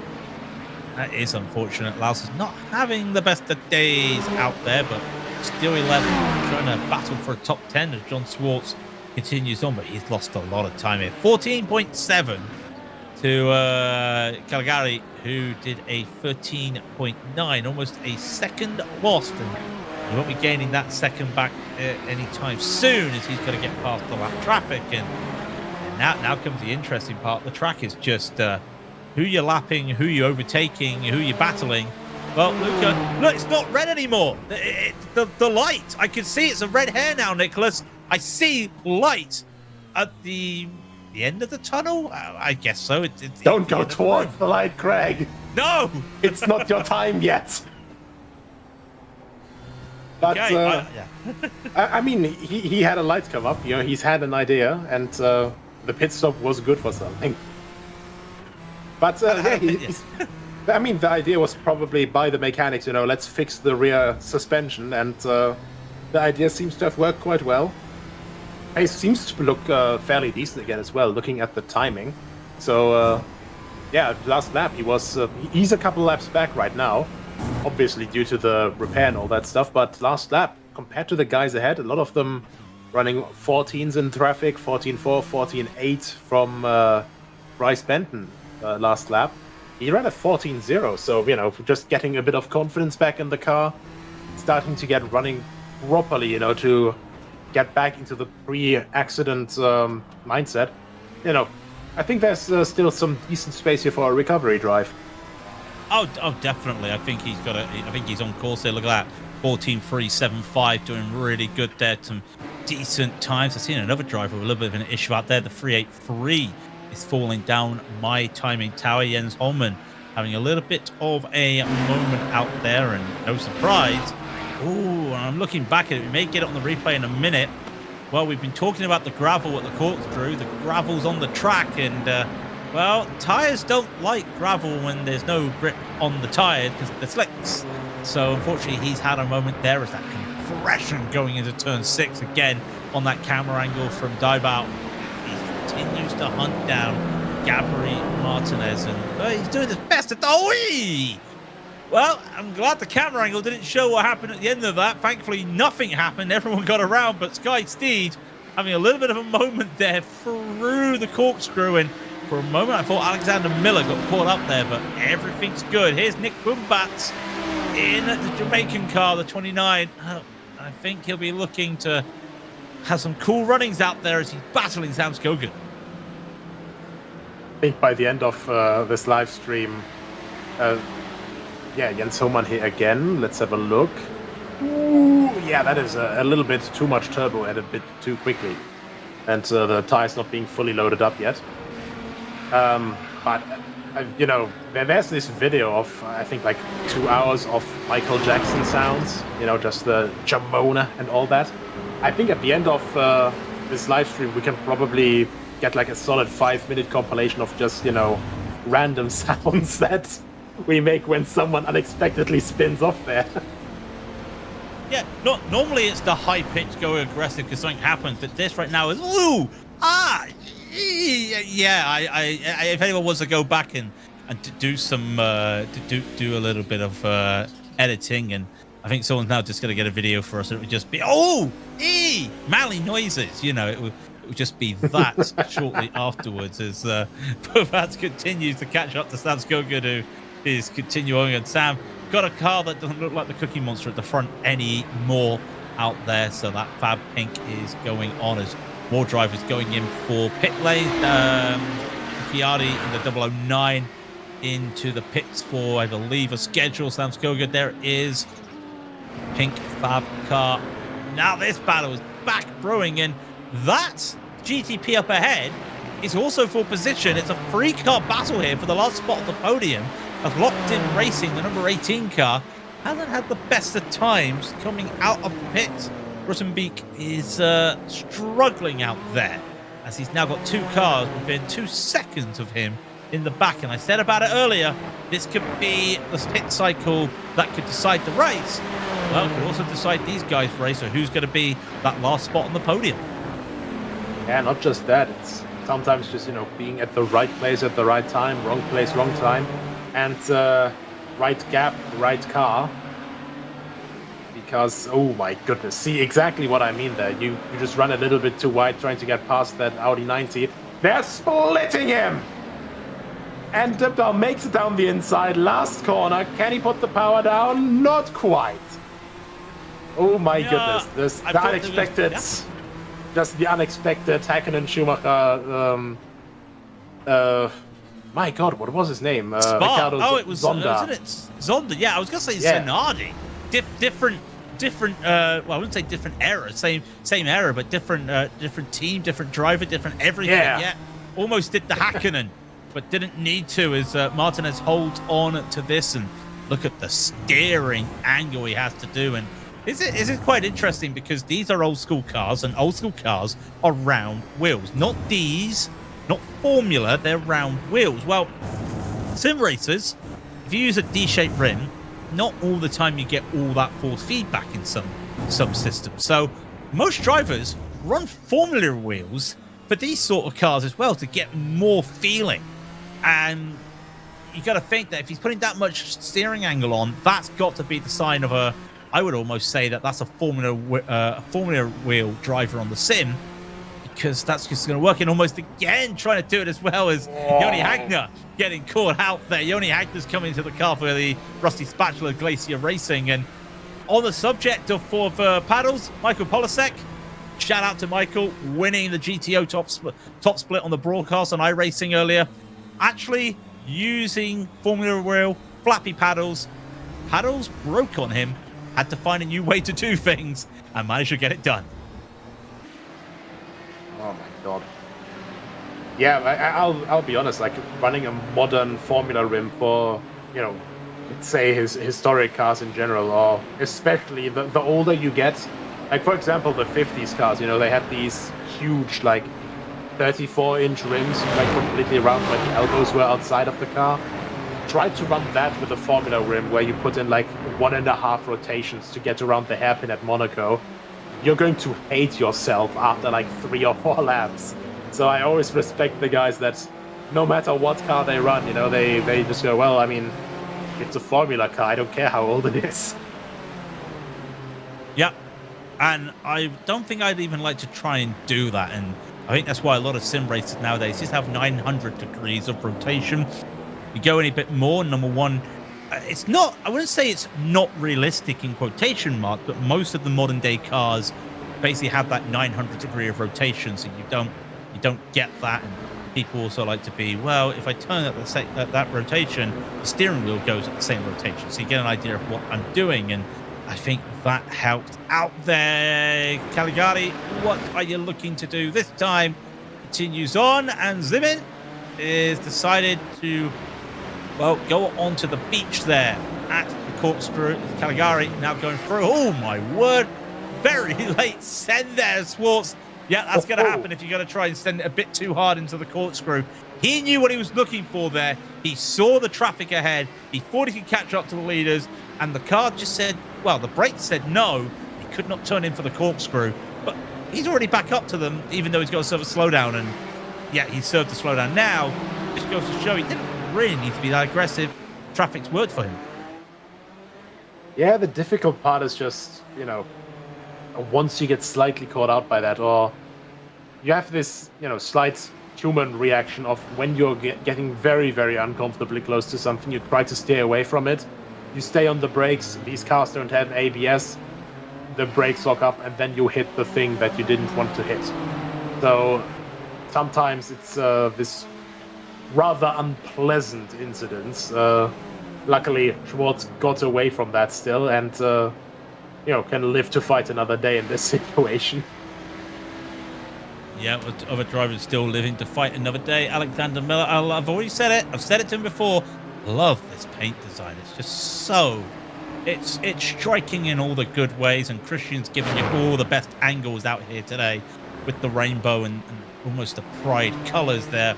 It goes away. Caligari has gone around. Speaking of people getting all the angles, it's another car having an issue at the corkscrew. And this one was actually coming in contact with Rutenbeek. Because Rutenbeek, oh, wow. I think when we get the replay on that one, it's going to be interesting. Go check out Rutenbeek's car because he has damage on it.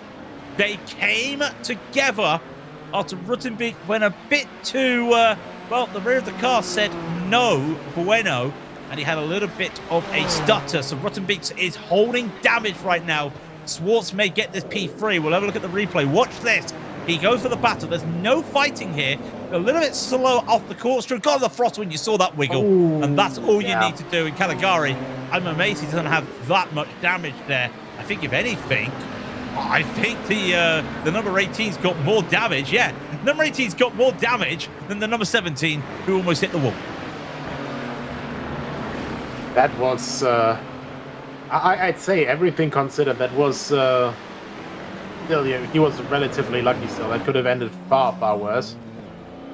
But that's the difficult thing once again, you know, you try to stay as close to the car in front as possible.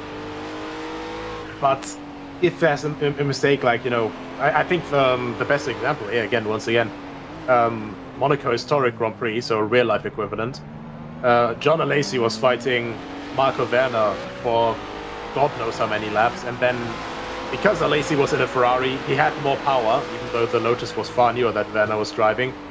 The power made the difference until Werner was pretty much right up Alesi's gearbox. Alesi misshifted, and Werner then inadvertently had no place else to go.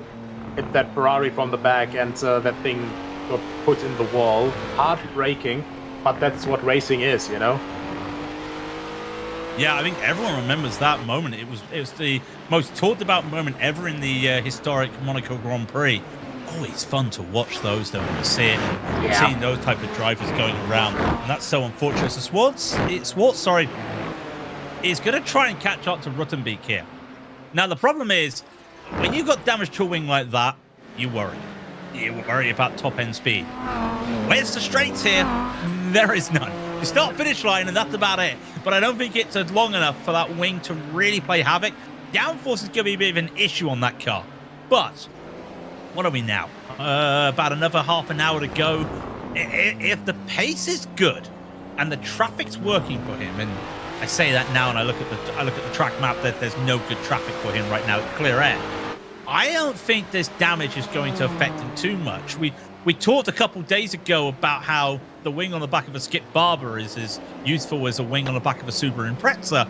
Well, around here, I don't think a broken wing is going to be too much of an issue for these Nissans. It's just managing the downforce loss here more than just trying to manage the lack of top speed, because that last time by, he was actually faster than Schwartz. Yeah, I don't think the drag would be a problem. It might play a factor into it, though, especially when the tires get more worn, maybe with aero stability, depending on how he got hit, you know? Because a lot of this downforce obviously comes through the underbody, but as soon as you bottom out, for example, like in one of those high-load corners, you are still reliant on the wings, and in that situation, when the wing is damaged and can't produce the downforce to give the tire the load that it needs in that high-stress situation, then that could get very ugly very quickly. And speaking of the opposite of ugly here, this is absolutely beautiful racing for the lead. Them just finding the gap in the traffic. Martinez and Dipdal, they're just... It's like they're dancing on the circuit around everyone else. It's absolutely fantastic to see. Well, we always say it takes two to tango, and we're on the dance floor right now and dancing the Paso Doble. Gabri Martinez, as we're going into Strictly Come Dancing, or Dancing with the Stars, as the Americans say. We're in Laguna. I guess we go with Dancing with the Stars out there, as Noel Lundberg is still getting a good lead. And we haven't talked much about that GTO battle for the lead, because remember, Valenteos lost 8 seconds in the pit lane, in the pit battle there. And credit where credit's due, that gap, as you can see on the timing tower there, has gone down to less than 5 seconds. And he's lapping, what, about a second faster than Lundberg at the moment. And I don't know if that's Valenteos showing the Valenteos pace, or Lundberg just getting caught out there by the traffic. It's very interesting. But here, the number 90, the Rocket Ship Racing, number 90, you know, I think he needs to start looking about doing a lunar injection out there to try and get some more speed. John Schwartz is looking to try and hold on to this, or try and make that move stick, and well, trying to get that move to stick as well. And it's not working for him at the moment. And yeah, the wing what wing? 007 camera we go. It's been a while as the Dutchman continues to hold on to a very respectable P3. Yeah, and for Schwartz, it's a quite comfortable situation right now, I'd say. He can only really focus on the cars in front. Galagari just got 1 lap down by the leaders. So right now, all he has to focus on is basically push, chase the car ahead, and then once the time has come, you know, hopefully get past him. He doesn't have to defend. And you know, it doesn't seem like a big thing, but, you know, having the freedom to just pursue the car in front and, you know, just focus fully on the front, it is really, really liberating, and you can start pushing them like absolutely mad. I don't think Alexander Miller wants to start pushing things mad at the moment in the 49 car. Probably looking to make sure he can get a stop on the station and then look to get the locomotives going once again. But holding up to Fabian Jungluff here, and he's already had some good results. I think he did the first time slot and got a good result in the first time slot, and that's what I love about these special event weekends. And because it's a race that's less than 12 hours, sorry, less than 6 hours. As I say that, he gets held up by traffic. I was going to say some good things there for a moment, but he gets held up a little bit by traffic and go a look behind. But yeah, 5 time slots, not 4, because it's a special event less than 6 hours. So they do have 1 more time slot left if they want to do it. But right behind, I just looked at that, right behind Alexander Miller is there's Noah Lundberg getting overtaken by Tomomatsu Inetani, who has taken over the car by Toga Hisada. Again, Togo loves staying up late in the night in Japan, and they're 8 hours ahead of me right now, 7 ahead of you, Nicholas. Inetani, now he's going to be definitely burning the midnight oil while he starts getting in that car. Yeah, and I think this is a good point actually to talk about it as well. We saw earlier a couple of guys are running this race by themselves, and Inetani and Hisada, of course, running as teammates. And there's a pro. You never really have to get rid of, you know, any driving rhythm when you're driving by yourself. The contra, or the bad point, well, you have to do over 2 hours of driving by yourself. This is more than a Grand Prix distance. It is quite a long distance in the end.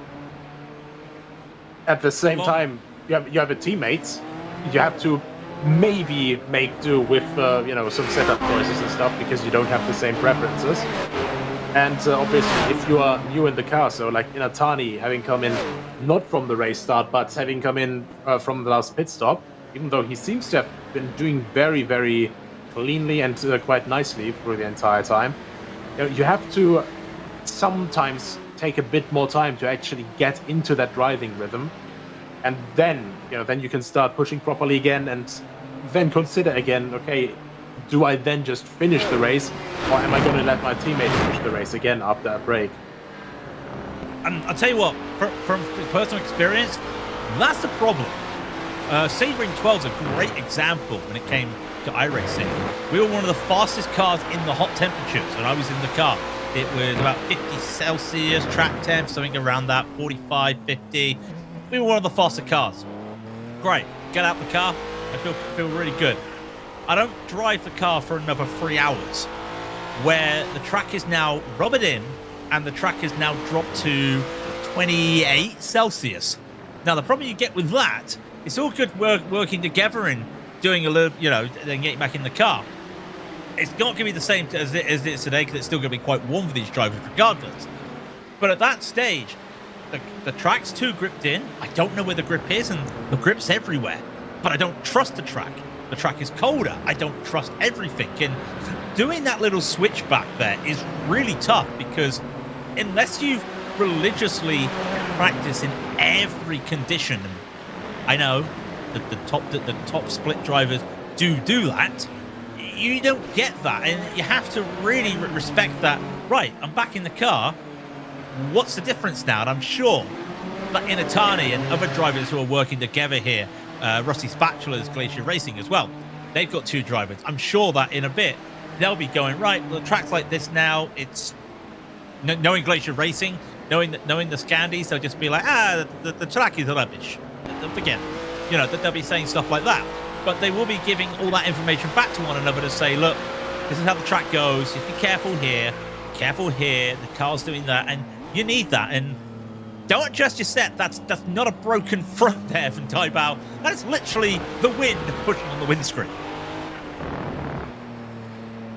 Yeah, I mean, with the same thing as well when you look on old onboards, and I think actually on the onboards here as well, with a couple of the cars, you can see how much the what is the word? Windscreen wiper. There we are. How much like the windscreen wiper sometimes moves around in the wind as well, simply just from, you know, the forces that we can't really like picture too much. Because, you know, oh yeah, well, I'm doing 280 kilometers an hour right now in this car. That is fine. And if you ever stuck your head out of the window on the motorway at that speed, I personally haven't because it sounds terrifying. That is quite fast. What? You're not a dog? You're not putting your head out the window and see things? No, I totally agree with you. The closest I've been to that is just going down the road and putting my hand out the window. And I tell you what, that's a really nice thing to do if you want to work out about aerodynamics. Well, when there's no one around you, because don't put your hand out in the road. I'm telling you things that you shouldn't be doing. If you go fast and you put your hand outside the road, I'm not saying like breaking the speed limit. You know, let's be safe here. Put your hand out. Put it flat, so it's you know, it's like you're like putting it on a table. Put it like that, and you'll feel the wind go over. Turn the Catan 90 degrees so the palm's facing the wind. Phew. You actually start to feel that air pushing you back, and it's a real nice idea. It's a real nice little experiment. Really silly experiment, if you ask me. But yeah, a really nice experiment to basically just go, okay, this is how it goes, Dean. That's not how it goes. That's the slowdown. I don't think Schneider realized that he was letting the leader by, but also P2 in the battle was there. So Taibao going to have to serve a little bit of a slowdown here, and I think he might get lucky because Martinez, yeah, he served it. Martinez gets held up as well, so he's not lost much time.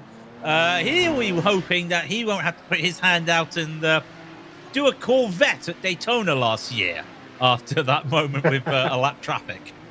Going for first, says John Cleland. So to say. Yeah, I think that might be the old. Now I'm going for first, he says. And Alexander Miller going down the corkscrew, and he spun his car about 90 degrees and taps the tyre barrier and gets away with it. That's my really bad Murray Walker impression, as now we see John Swartz there. And yeah, I do like that everyone's had to hear me at Adelaide the last few weeks. I don't know if you've heard that, Nicholas. Of course, we've been at Adelaide and everyone talked about the Nigel Mansell moment. And but funny thing about that, if you ever just played that one clip of Mansell of Murray Walker going, and look at that, Murray knows straight away what it is. People think he said that all the time. That's the only time he said that. He knows right away what that moment was. And that was just Murray Walker. They did it at a quiz show. Right, what moment was this? What moment in sport was this? It was, look at that. Murray Walker's on the panel. He's like, I know it. Adelaide, 1995, Nigel Mansell. And he just knows it. It's just phenomenal. See, this is what I'd say makes not just racing, but racing commentary also quite nice, because, of course, the on-track maneuvers are memorable, you know, like a bleeding edge move for the lead, or, you know, a good fight for the podium. But also, you know, for example, these, the guys commentating, and I hope that the people viewing will also agree with that. But, you know, we do our best to bring some of the excitement that we have for the sport as well to all the viewers. So I hope that we're succeeding in that. And with that level of excitement that you can actually, I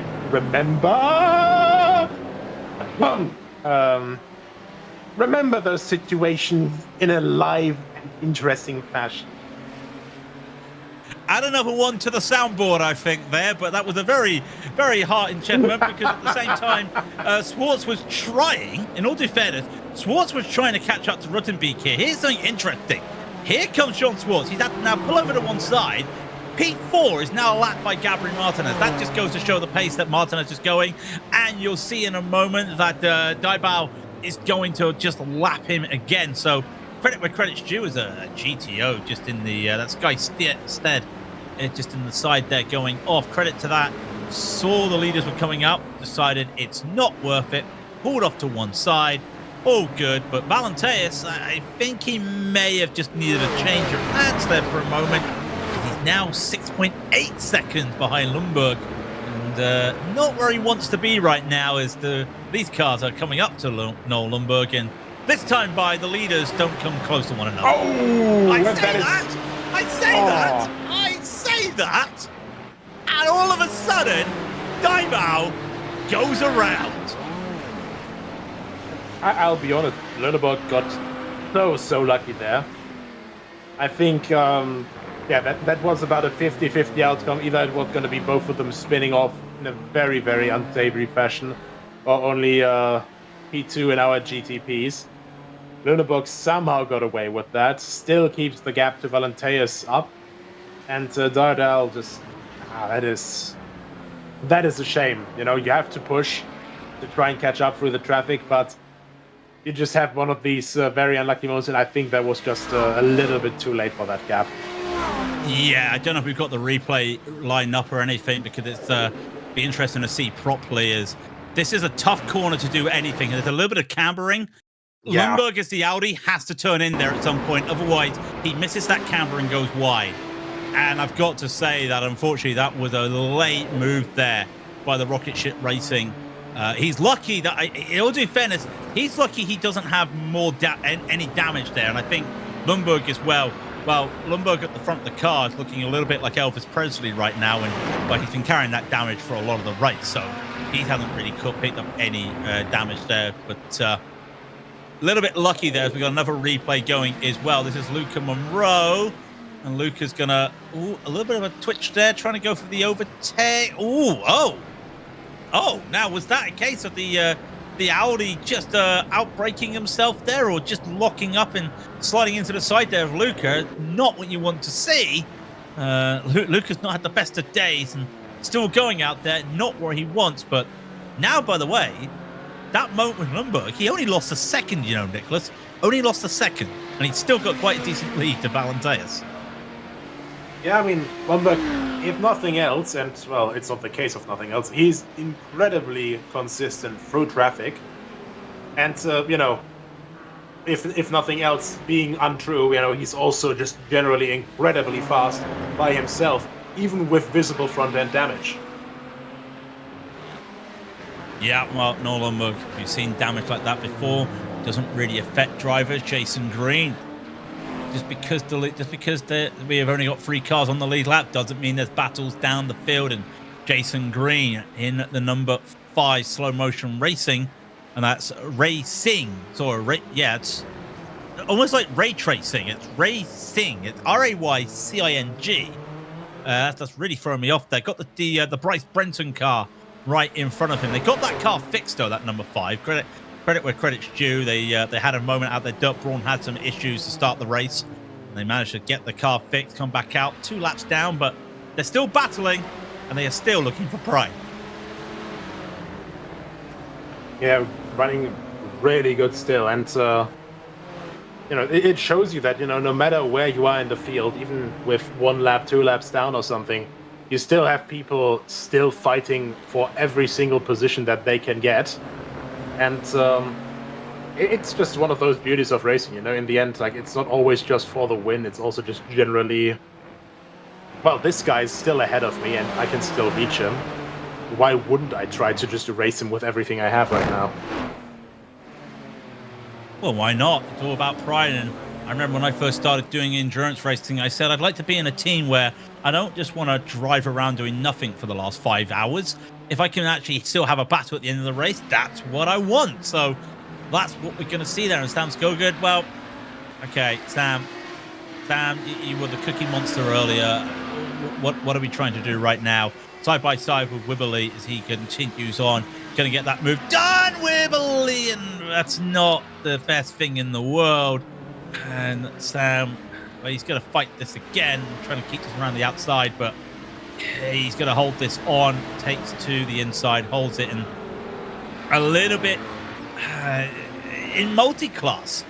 It's always not a good thing to make the overtake, pull right in front of the car you just overtaken onto the braking zone. I'm not saying that's what Sam did, but it was almost like that, and you've got to be a little bit careful. Sam now lets some cars go. I don't know how we described damage on the front of Sam's car either, because we've had the Elvis, we've had the Cookie Monster. This is quite a mangled front, if I say so myself.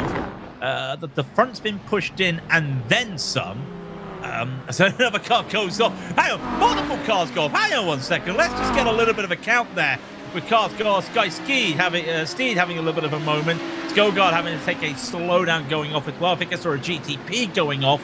So everybody is, well, having some moments out there. So let's have a look at the replay here. This is what happened to Sky.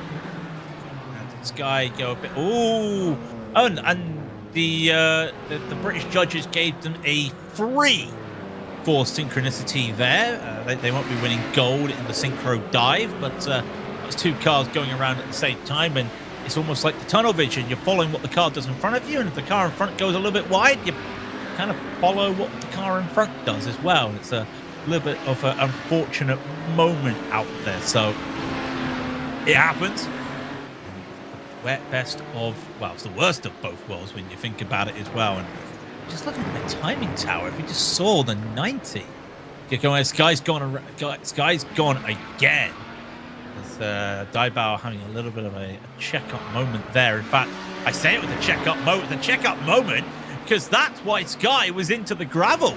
As Dybauer, unfortunately, as they're coming down into turn 4, just got the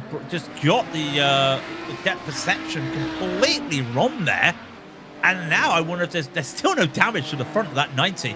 There it is in the picture-in-picture, and almost looks like Sky broke early, and the 90 wasn't prepared for it. We always say, hey, you got to be a little bit predictable out there, and that's probably when you've been doing things for the last 87 laps. And fool me once, shame on you. Fool me twice, shame on me. Fool me 87 times, shame on Steve, the guy in the 5th row eating the hot dog that he got for $1.50 from Costco.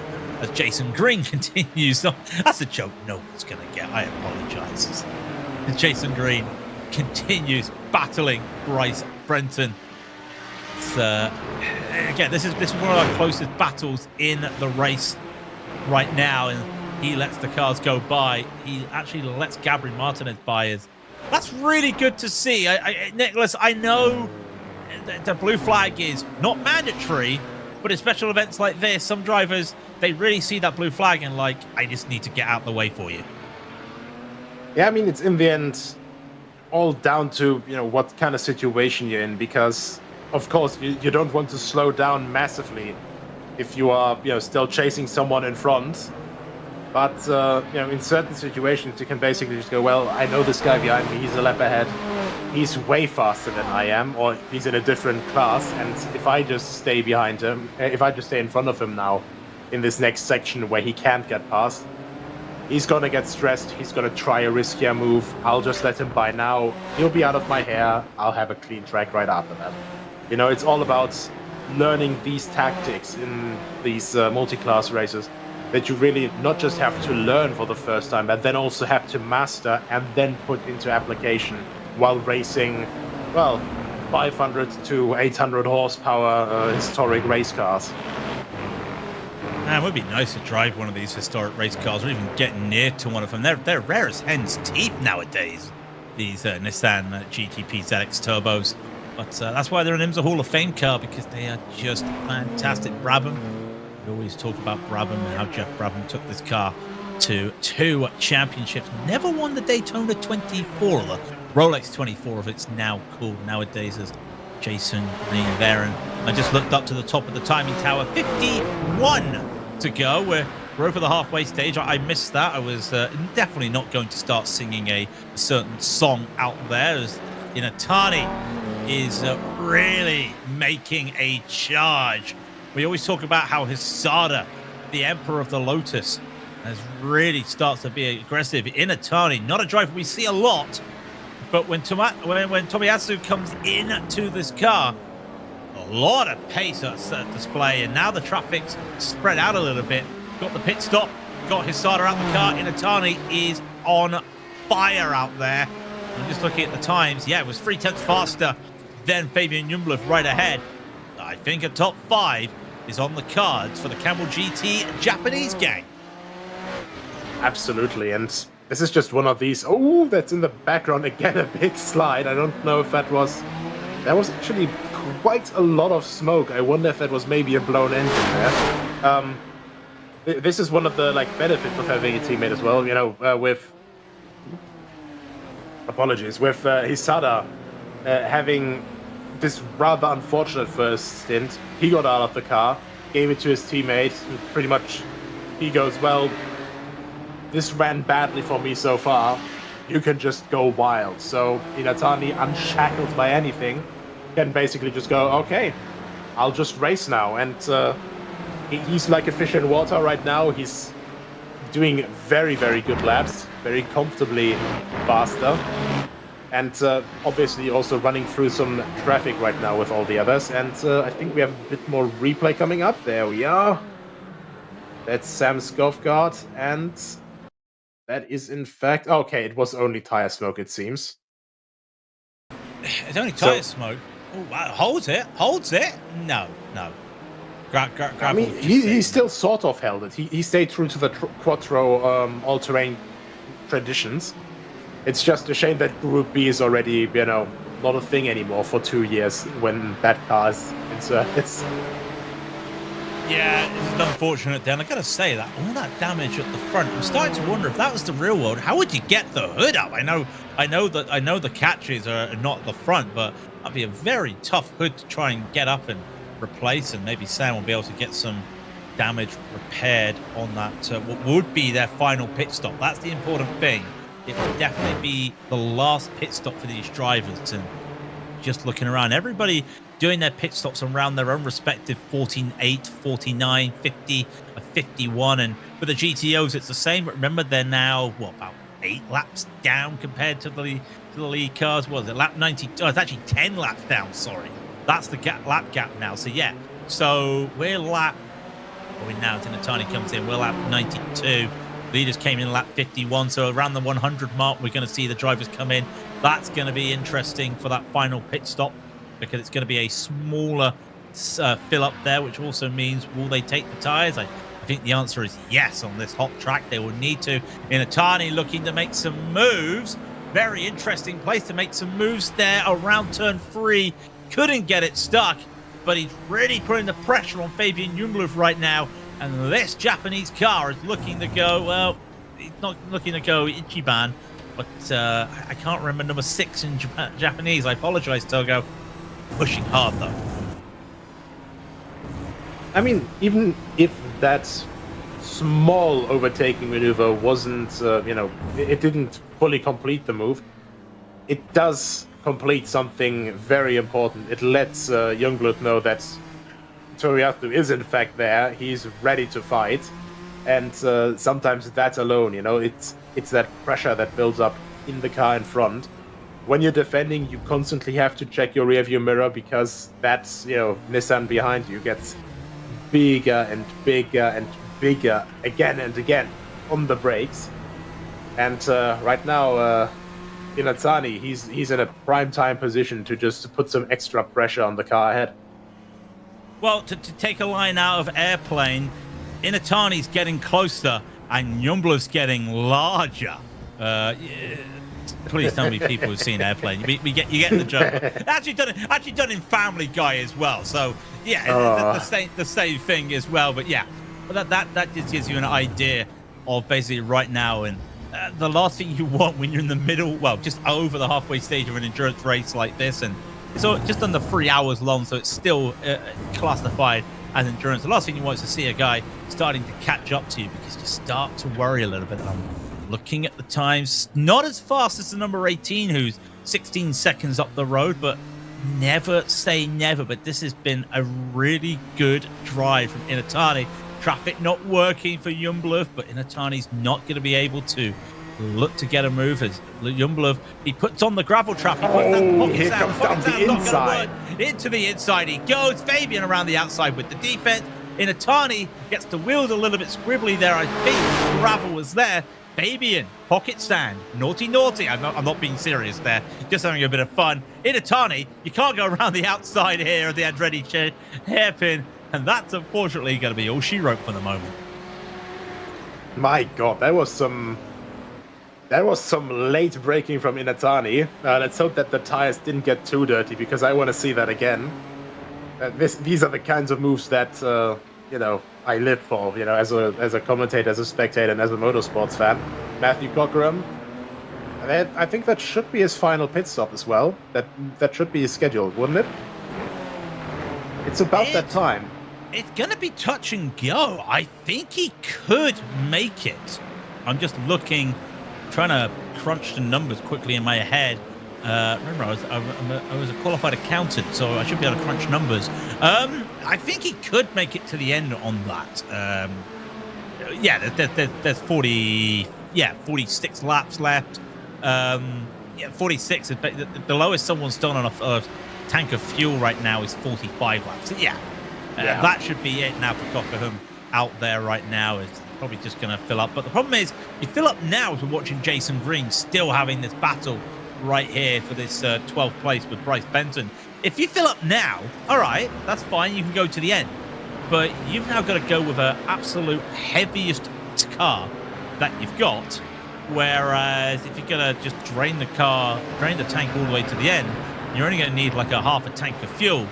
And that's going to be a little bit lighter. So got to manage and wrestle a heavy car right now. There's fors and against. I'm just going to put myself on the fence there. Yeah, it's a tricky thing. Some people also set the cars up so they handle a little bit better on heavier fuel, which is, you know, also not a bad strategy necessarily, because, you know, heavier to medium fuel, that's generally, you know, if you set yourself up to be that the car's in perfect balance at around 50 to 60% fuel load, you know, that's the closest part for like the majority of the race stint. So yeah, I think it's all about preference again, because I know plenty of people, because, you know, these cars, I think, if I remember correctly, though I'm not entirely sure, I think the part of the fuel tank should be a little bit in the front here, but I'm actually not sure. I think it might be in the middle, around the driver. So let me not tell untruths.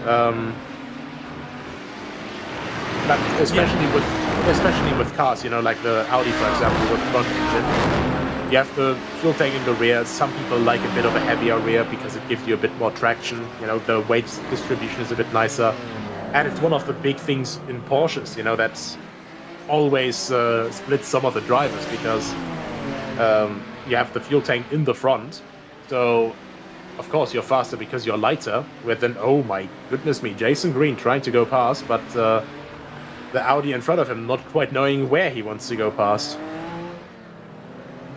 Have a look at a replay of Inatani. He's in the pits right now, and I'm just hoping. Well, it says Toga has started because now Toga's in the car. Toughest pit lane to enter.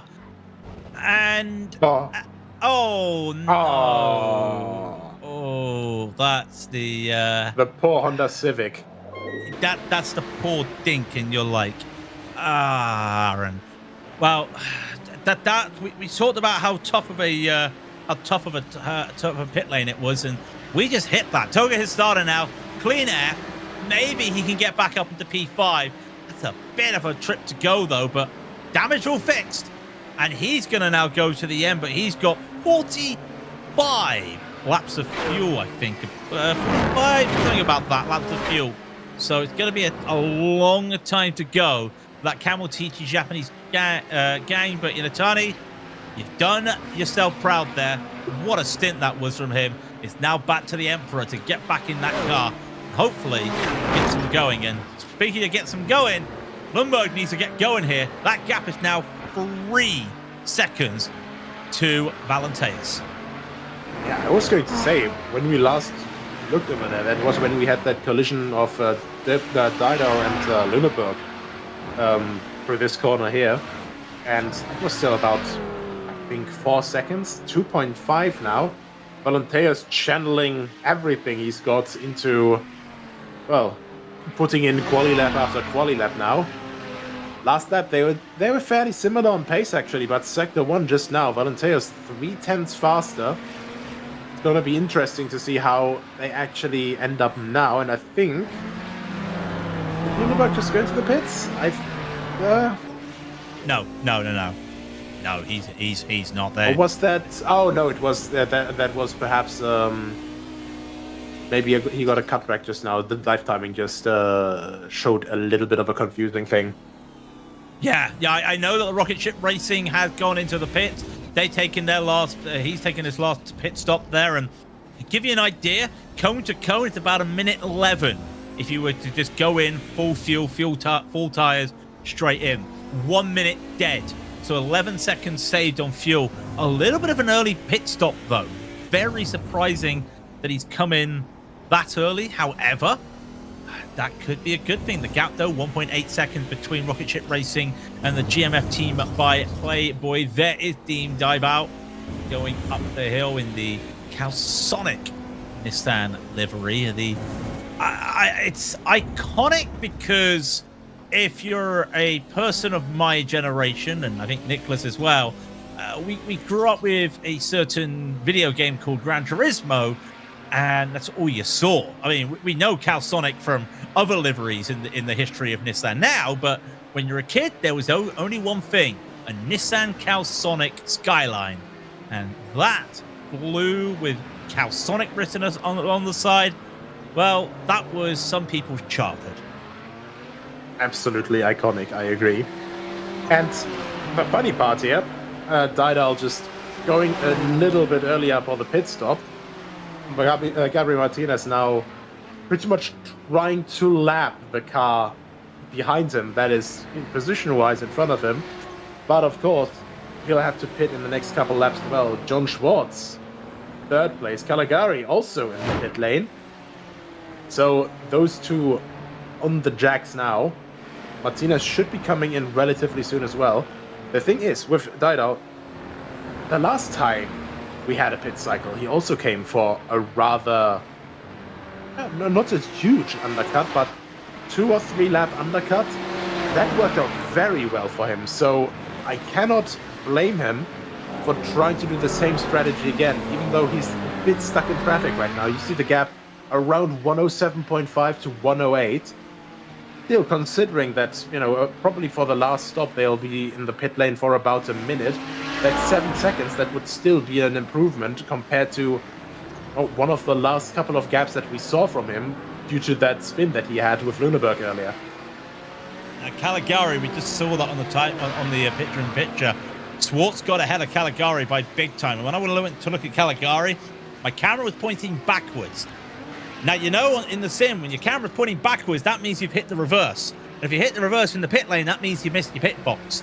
Caligari missed his pit box, had to back up, and then could not get the car in drive to get out of the pit lane. So he has lost some time there, and he's now got to try and find 6 seconds. And realistically, with Miller Motorsport yet to pit, that's the battle for the last podium spot. And that 6 seconds he's got to find now in the next, well, you can see it in the top of the corner, 39, 38 laps to go as we're coming down to the final, I would say the final quadrant. There's still 50 minutes of racing left to go around here, so anything can happen. And now comes Alexander Miller, comes into the pit lane.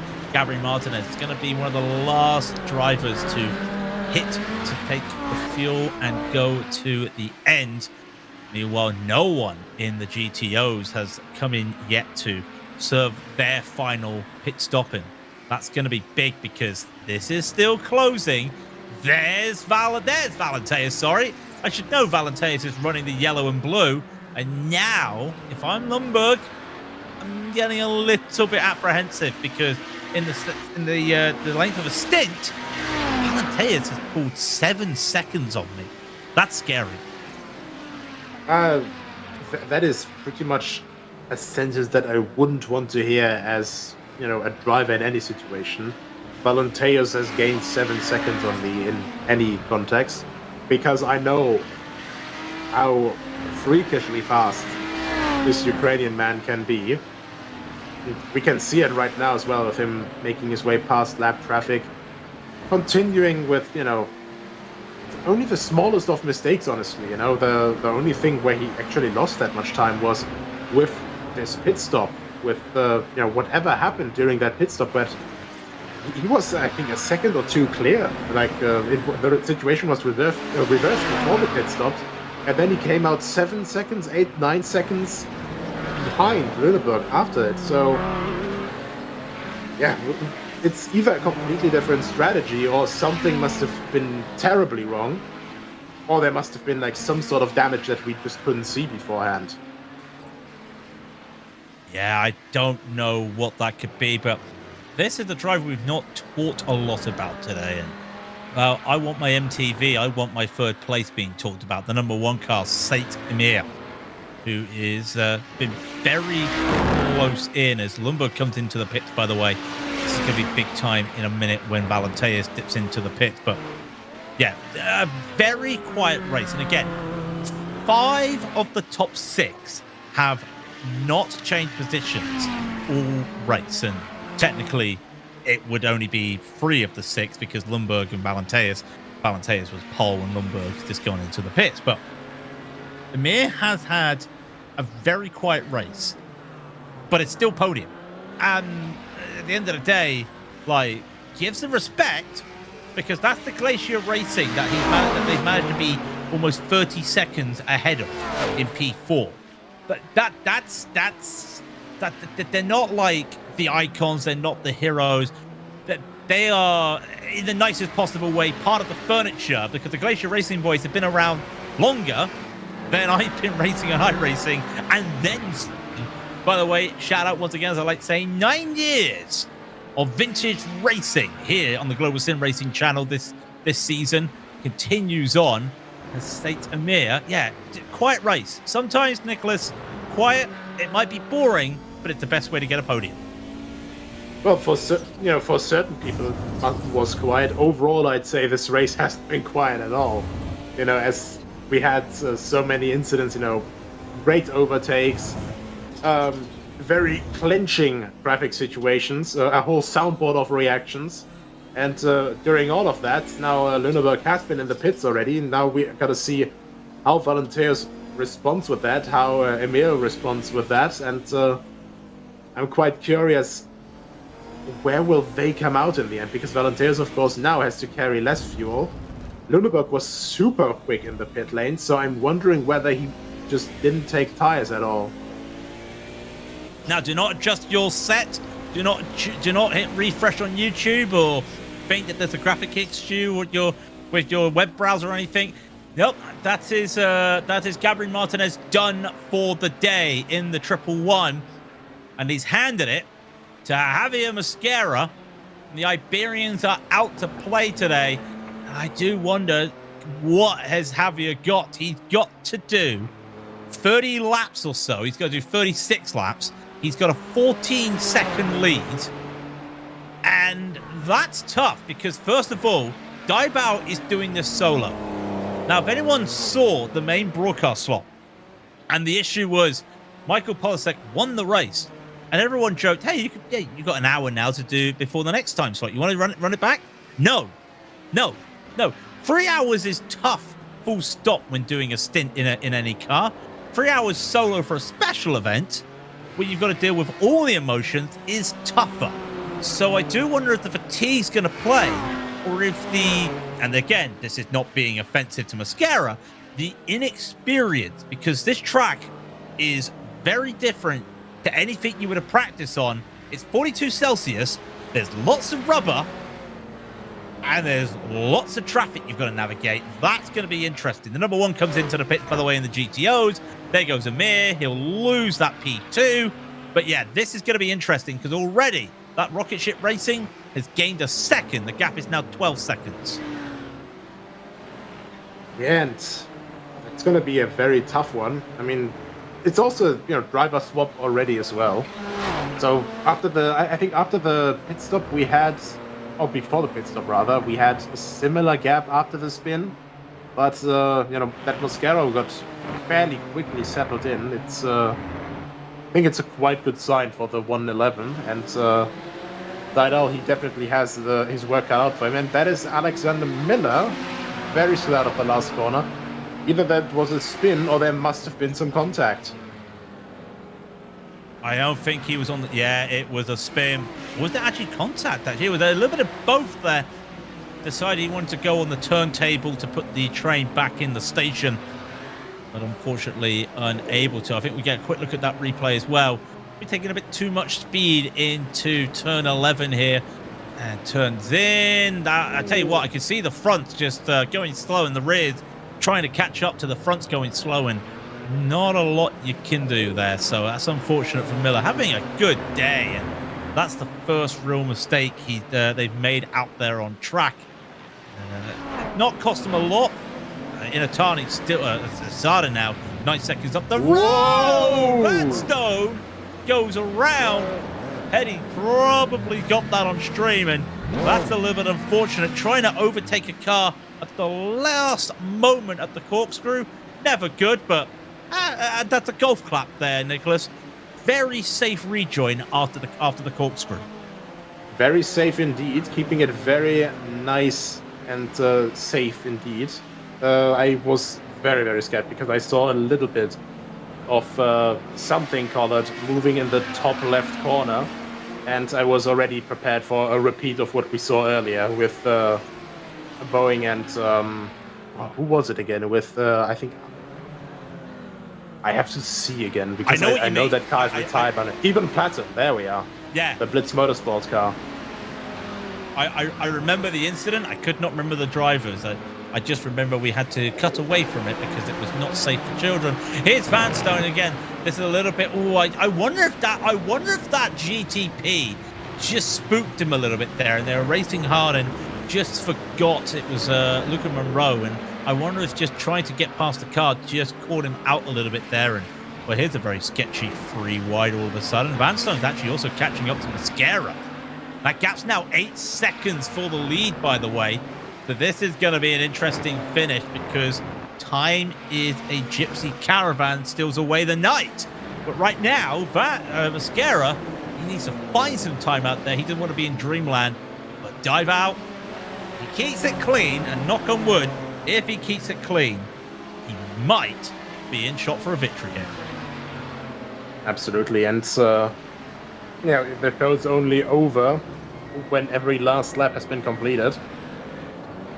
8-second gap, 32 laps to go. I think that is still something quite realistic that can be done, especially since the gap has just gone down to 7.5 seconds.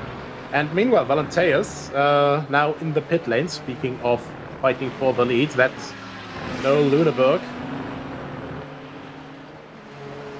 Just on his way up to the corkscrew. Yeah, this is going to be interesting. Luneburg's going to have to try and hopefully get the jump here like he did the first time. And remember, it's a shorter pit lane. It's a shorter pit stop this time. 59 seconds was what Luneburg did. Hello, Valenteus is rolling. Luneburg's not even got to the final corner. What has he done? Remember, he was 8 seconds behind after the first pit stop. He was 5 seconds behind at some point. Well, the gap's now 3 seconds in his favor. In fact, he gained almost 6 seconds in the pit. Come to the outside now. Come to the pit exit. It's the inside line there for the Andretti hairpin. And Valenteus, he's just schooled Luneburg. And we said, was the undercut going to come back to haunt Luneburg? I'm not saying it has, but it says a lot that Valenteus just gained all that time. I think since the GTO does have a quite longer stint limit, you can play around with the stint lengths a bit more. Luneburg obviously had to refuel less than for the first time. Valenteus went maybe to fill it up as much as possible and then just do another bit of splash and dash at the end.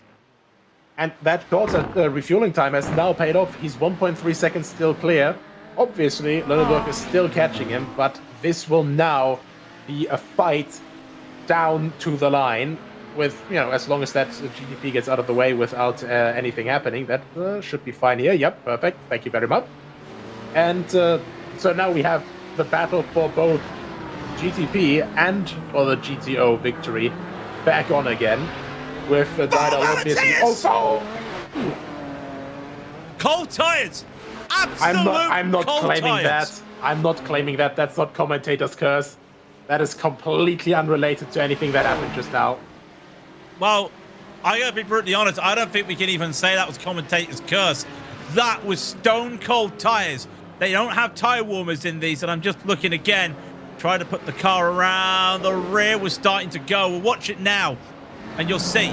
Goes, now the rear starts to slide a little bit. You'll see the tire marks, and he tried to lock it down. He locked it down. Overheat, that's cold tires, overheat tires. How he's going to cool them down and get them warmed up again. 8 seconds he's got to find in the next, 30 laps. I'll tell you what, Balateas, you do that. Yeah, tip of the hat. That is going to be very close. Have we just seen the GTO win go to the hands of Noah Lilleberg? It's, this is...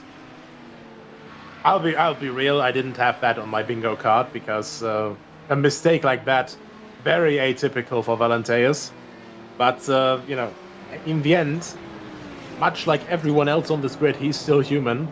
These cars are still insanely hard to drive on the limit. And, it can happen to anyone. Bluntly said. Well, give a shout out as well right now to Javier Mosquera, because he has managed to, it's not a case of limit the bleeding. What he has to do is match. And to be told by someone you've got to match the car behind you, from personal experience, that's a tall order. So having to match now what Dival is doing right behind isn't easy. And that time by 8/10 slower. The lap before they were matching. So it's the swings and roundabouts, and I think it's going to happen now that the traffic will play factor. And again, I'm looking at my track map. There's no GTO traffic for a lap. There might be some GTP traffic if they catch up, but the key thing here, there's Diebout, and I'm also looking. If Javier Mosquera was looking at his relative, he would see some white on the relative, and what that means, driver on the same lap as you. For the first time for a while, the 111 and the 90 are right next to each other on the relative bar. That, if I'm Mosquera, I'm going to be trying not to look at it, and I'm going to be wanting Gabri to tell me, stop looking at it. Just drive. Right now, just drive. 3/10 slower that time, but that's all he needs to do. Just needs to match. That's the thing, driving close is one thing, getting past is a whole other thing. We saw plenty of times already how we've had these over and unders, the counter immediately after the overtake, and how much the gaps can stretch and contract again just with the help of traffic. And I think Mosquera just has to keep that in mind at the moment, just stay completely calm, not make any mistakes, and that's the best he can do at the moment.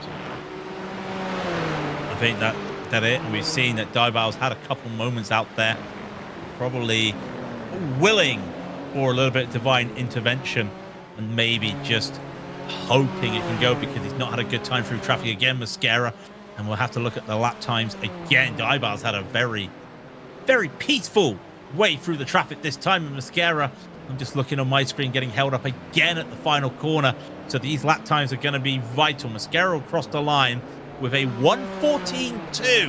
Diebout's going to crib across the line about 4 seconds later. It's a 1:12.9. That's scary, because the track is 42 Celsius and he's in the 12s. He's found his groove and the traffic is working for him. That's going to be very interesting. And also, we talk about drivers catching. Balateas has down to 6 seconds again. Yeah, a second and a half already. I'll be honest, last lap from Didal was just over 3/10 of his fastest lap of the race. And that was when the track was cooler and the traffic was, how would you say it? Kinda. So, and he's doing these kinds of lap times right now is, for the lack of better words, absolutely insane.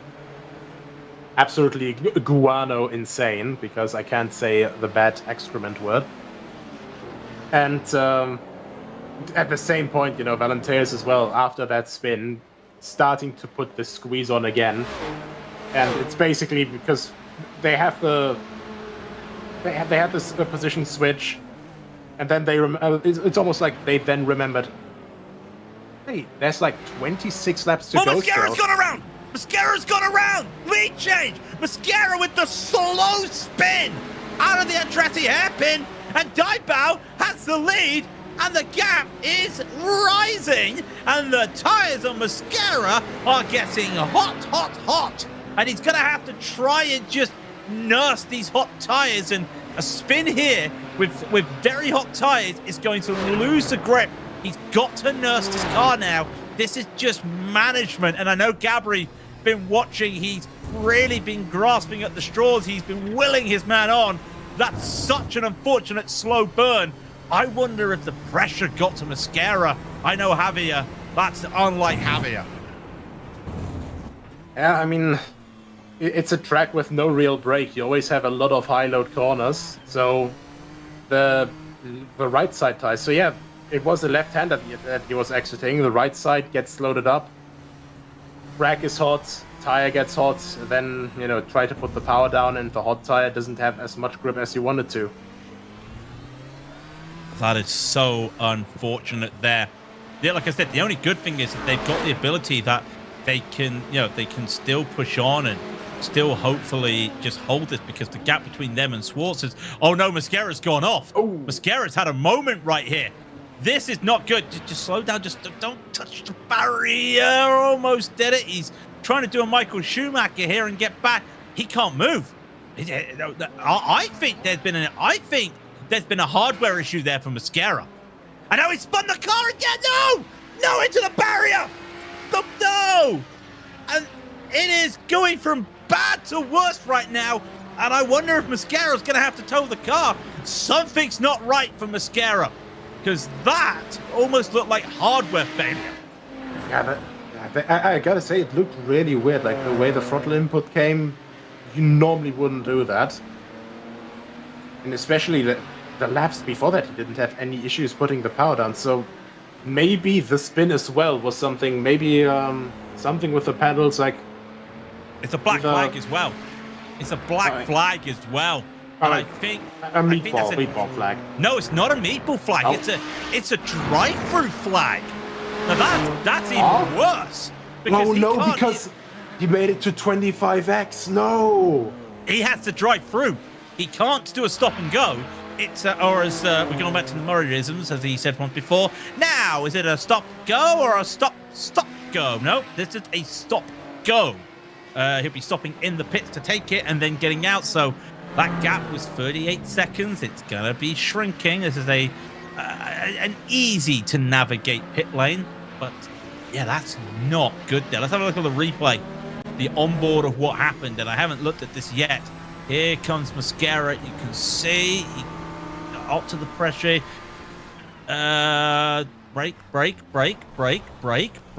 Brake, and yeah, not a lot of force on those brakes, but Mascara's coming for a pit stop. Actually, hang on. Have they swapped drivers? No. Are they switching drivers? I don't think they are. Mascara's still in the car, but this is going to give the P3 back to Schwartz, and yeah, then tries to get the throttle, and heavy damage there. Heavy hit. The 90 goes and laps everybody. Everyone's a lap down now. Schwartz, out of nowhere, is now into P2, and give it up. That does mean that Caligari, he's up into P3, and I thought that was a black flag for incidents. No, that's a black flag for Meatball. You were right. I was going to say, because that would be one of the most devastating things I have ever seen. You know, you have a pedal failure, you get damage, you lose P1 because of that. Oh yeah, you have 25x. That's also a drive-through. Like, he's already on the ground. Stop beating him, man. Oh, that's happened to me before. Ref, That's please. happened to me before. It's not good. Trust me, it's not good. Schwartz probably did not want to think he would be getting P2 in the race like this, but he's got P2. He's just going to keep on driving right now. He knows Dybal's ahead of him, but he has to lap Dybal. He has to unlap himself, so I'm not sure he'll be able to do much. But now we get to this, and you know, if our director Christian could, he definitely would be doing a split screen right now. He's got picture-in-picture, but be a split screen right now of this man Valenteus versus Lundberg, because the gap, well, it's 5 seconds, and Lundberg did match Valenteus last time, but look, Nicholas, we call Valenteus the gold standard for a reason, and you've seen it yourself with the Lotus 49s, and there is Lundberg up in the cockpit view there in the picture-in-picture. He's the gold standard for a reason. It's one thing to tell Mosquera to match Dybal's times. It's another thing for Lundberg, a GTO champion, to match Valenteus, a 2-time Triple Crown winner on iRacing. For those that have never known the Vintage Triple Crown, that's winning the 49s, the 79s, and IMSA Vintage in the same weekend. They're two different things, and you're probably going to see why we call him the gold standard. Yeah, last lap. Pretty much the same lap. The lap before that, 1/10 faster. But once again, he's also getting traffic right now. And yeah, that's going to be the difficult part now. I'm wondering, because with 1/10 a lap faster, he's not going to be reaching him in time anymore. That's, you know, the big difficulty. 4.7 seconds, 21 laps to go. And yeah, I think at this stage he would run out of time unless Lüneburg gets somehow held up a bit more by traffic, or makes a mistake himself, which, you know, would obviously be devastating as well. Well, the last thing anybody wants is to get into an incident. Lundberg's almost been taken out already this race by the rocket ship racing, and Valenteus, as I say that, Valenteus almost, in fact, the GTP just lost it in front of Valenteus, and that's half a second gain to Lundberg right now. So he gets a little bit of fun. He gets a little bit of a reprieve, and Valenteus, that's probably the first mistake he's had all race. And I'll give it. I'm looking at my timing tower, and I'm seeing the GMF team by Playboy go down the order as Mosquera has to take repairs. It's a lot of time now. He's already been in the pits for 4 minutes. Now 3 laps down. That's so unfortunate for him. And yeah, what could have been? But Valenteus, 5 seconds. He's lost 4 tenths. He's going to lose some more tenths now. I think it's too much to ask for. You've cranked the numbers, and yeah, there's 20 laps to go. Remember, these cars are going to get lapped a couple more times. It's 18 laps. I don't think he can do it. And why is Caligari in the pits? Why is Caligari in the pits? I don't think he should be coming into the pits. He should have enough fuel. Have they underfueled? What's happened here? Either that or it's some sort of... They're getting new tires. Did they have a big incident earlier? Did they have something where they might have burned their tires through? I don't know, but this is really weird why Caligari's into the pits. And are we going to see anything here? Is there any moments here? Oh! Okay. Yeah, okay, that is a fairly good reason to go to the pits, I'd say. That's a broken wheel. There's no meatball flag. And add another one to the soundboard. Out of nowhere. They're dropping like flies in the final 30 minutes. Out of nowhere, Dave Ruttenbeek is now leading. Look at this. This is for viewer discretion right now. Nowhere to go. It's a high-speed corner. And you got nowhere to go. I feel sorry for Caligari there, because there's nowhere. I mean, nowhere you can go there, and that's so unfortunate. It was complete and utter door wedge on door wedge violence. And yeah, there's nowhere else to go, and as the iRacing spotter puts it so nicely, you've got a wheel damage. which, you know, that is boys. heartbreaking. Less than 20 laps to go. That is heartbreaking. And meanwhile, Togo Hisada, the Japanese guys have made it back up into the top 5 thanks to that. But that's crazy, and I was just looking as well. There's Togo Hisada. Arigato gozaimasu, Hisada. You know, they're now back up into 5th. Togo started 4th. I mean, about 2 hours ago, if you told him you were going to finish 5th, he would have taken your hand off right now and given you a bow and said arigato.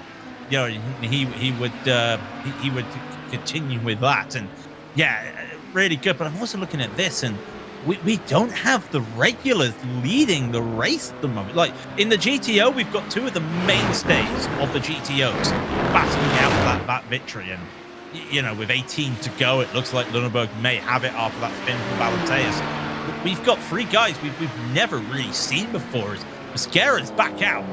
Great to see. Been a long time out there, and it says live. I knew it said live, but seeing a picture-in-picture of something around the final corner always makes me worried, Nicholas. I thought we were going to see another spin for a moment, but great to see him back out there. They're going to try and get into that top 10 as much as they can. But yeah, I mean, in terms of regulars, the first regular in the GTPs, number 36 car, and that's Fabian Jungwirth. What a day it's been for the outsiders. Yeah, and that's one of the things around Laguna Seca, you know, it's a high-stress circuit. It's you run out of space very quickly. It's a very fast circuit for what it is, and it's a very short circuit. As we said earlier, 79 meters on average per car for, you know, all the cars that started. Obviously, some have retired now, so we've got a little bit more average free space, but still, that's still not all that much, you know, especially when you consider the speeds these guys are going. Then those 79 meters, they cross that on average in about a second. Yeah, they're not Usain Bolt, you know, who gets up to about 20. Not sure how fast he actually got when he did his 9.6, but I think they can get up to about 25 miles an hour, those 100-meter sprinters. So a little bit faster than those guys, definitely, but you get that actually gives you a really good indication of the difference between these cars are doing to what a real-world sprinter can do, because no one's ever going to beat 9.6 when it comes to the 100 meters sprint in athletics. And yeah, I've just spoken, they've probably already done 200 meters, 300 meters in these cars, and just to go with 17 laps to go, not much happening in that GTE field. Mickey Friesen still battling in. Let's give some credit where credit's due. We like to talk about the hard chargers. The hardest charger today, up 10 places, is Mickey Friesen. And yes, he's a lap down to the leaders of Lundberg, but at the same time, he did not have the best of time in qualifying. He's had to work up the field. I know he's struggling out there, but he's done really well. Up 10 places. 10 places full stop in a sprint race is impressive. 10 places in a 139 lap race is just as impressive as well. Mickey Friesen, probably one of the drivers of the day, with that 10 place gain. Hopefully, knock on wood, it stays 10 place, and he's going to get a top 5. Speaking of high climbers, let's have a quick look down through the order. John Schwartz, 7 places gained in P4. Fabian Younglove, 7 places gained in P4. Then we've got 8 places gained. That is Laust Olsen. Also quite impressive. He's in P9 overall. And Matthew Cockerham, 9 places gained in P10. P11, that's Dirk Brown driving right now, 7 places gained. Then Malte Schneider for the Lumen Motorsports car in 14th. That's 8 places gained. Then, you know, Mickey Friesen, the king of it all, in 5th place in his class right now, 10 places gained. And then we have Ivan Ochoa Garcia for the Spain 1 racing team, 9 places gained. And finally, I think one of the last runners at the moment, Nick Buberts, 30th place right now, 8 places gained. So there has been some proper movement through this race.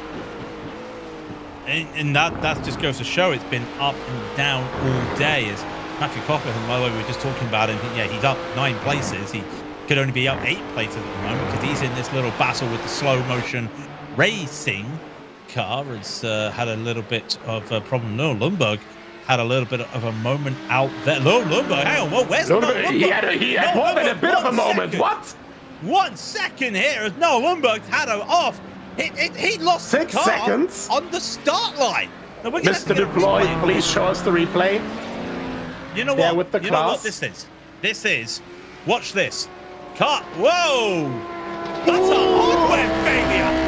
He's just saved the car from a hardware failure. I'd love to look at the cockpit because it could be hardware failure, but I don't think that steering wheel is as aggressive. And you know yourself, Nicholas, we know as well. The steering wheel goes sharp to the left, full rotation.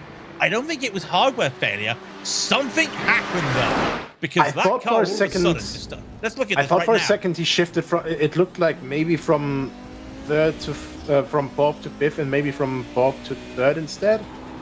No, it was hardware failure. Oh, it was. He just saved the car from hardware failure. There he goes. Yeah, pop straight back. I'm sorry. That I'm speechless because you don't survive hardware failure. You're not meant to. The car just snaps to the left aggressively out of nowhere, and he saw that right away. Got on the brakes, kept it in gear.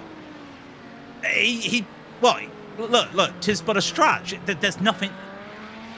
Nicholas, I've got no words for that. I've got no words. Yeah, I'll just call him Neo Luneberg for the rest of this race because that was some straight up Matrix stuff that he did just now.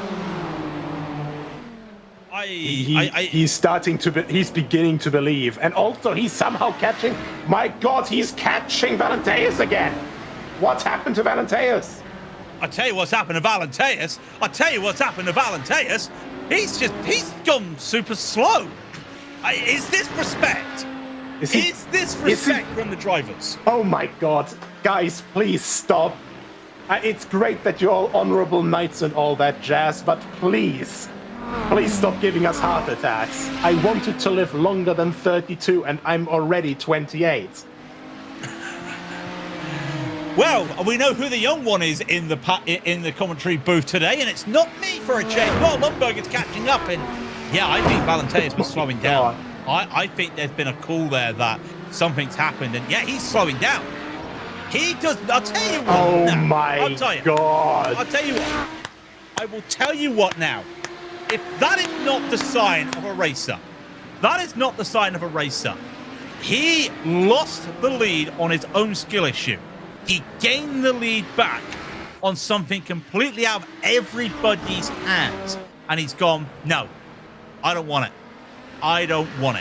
You can take it. I'll tell you what, we're having even more issues out here. Dave Ruttenbeek, with laps to go, has got a big time damage still in the car. And he's just had a moment going up the hill.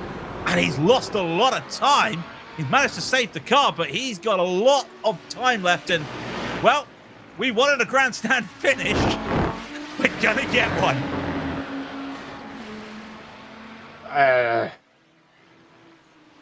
Let's have a quick look if we can get the replay for. Okay, that's just Valenteus and. Okay, there we are. Ruttenbeek.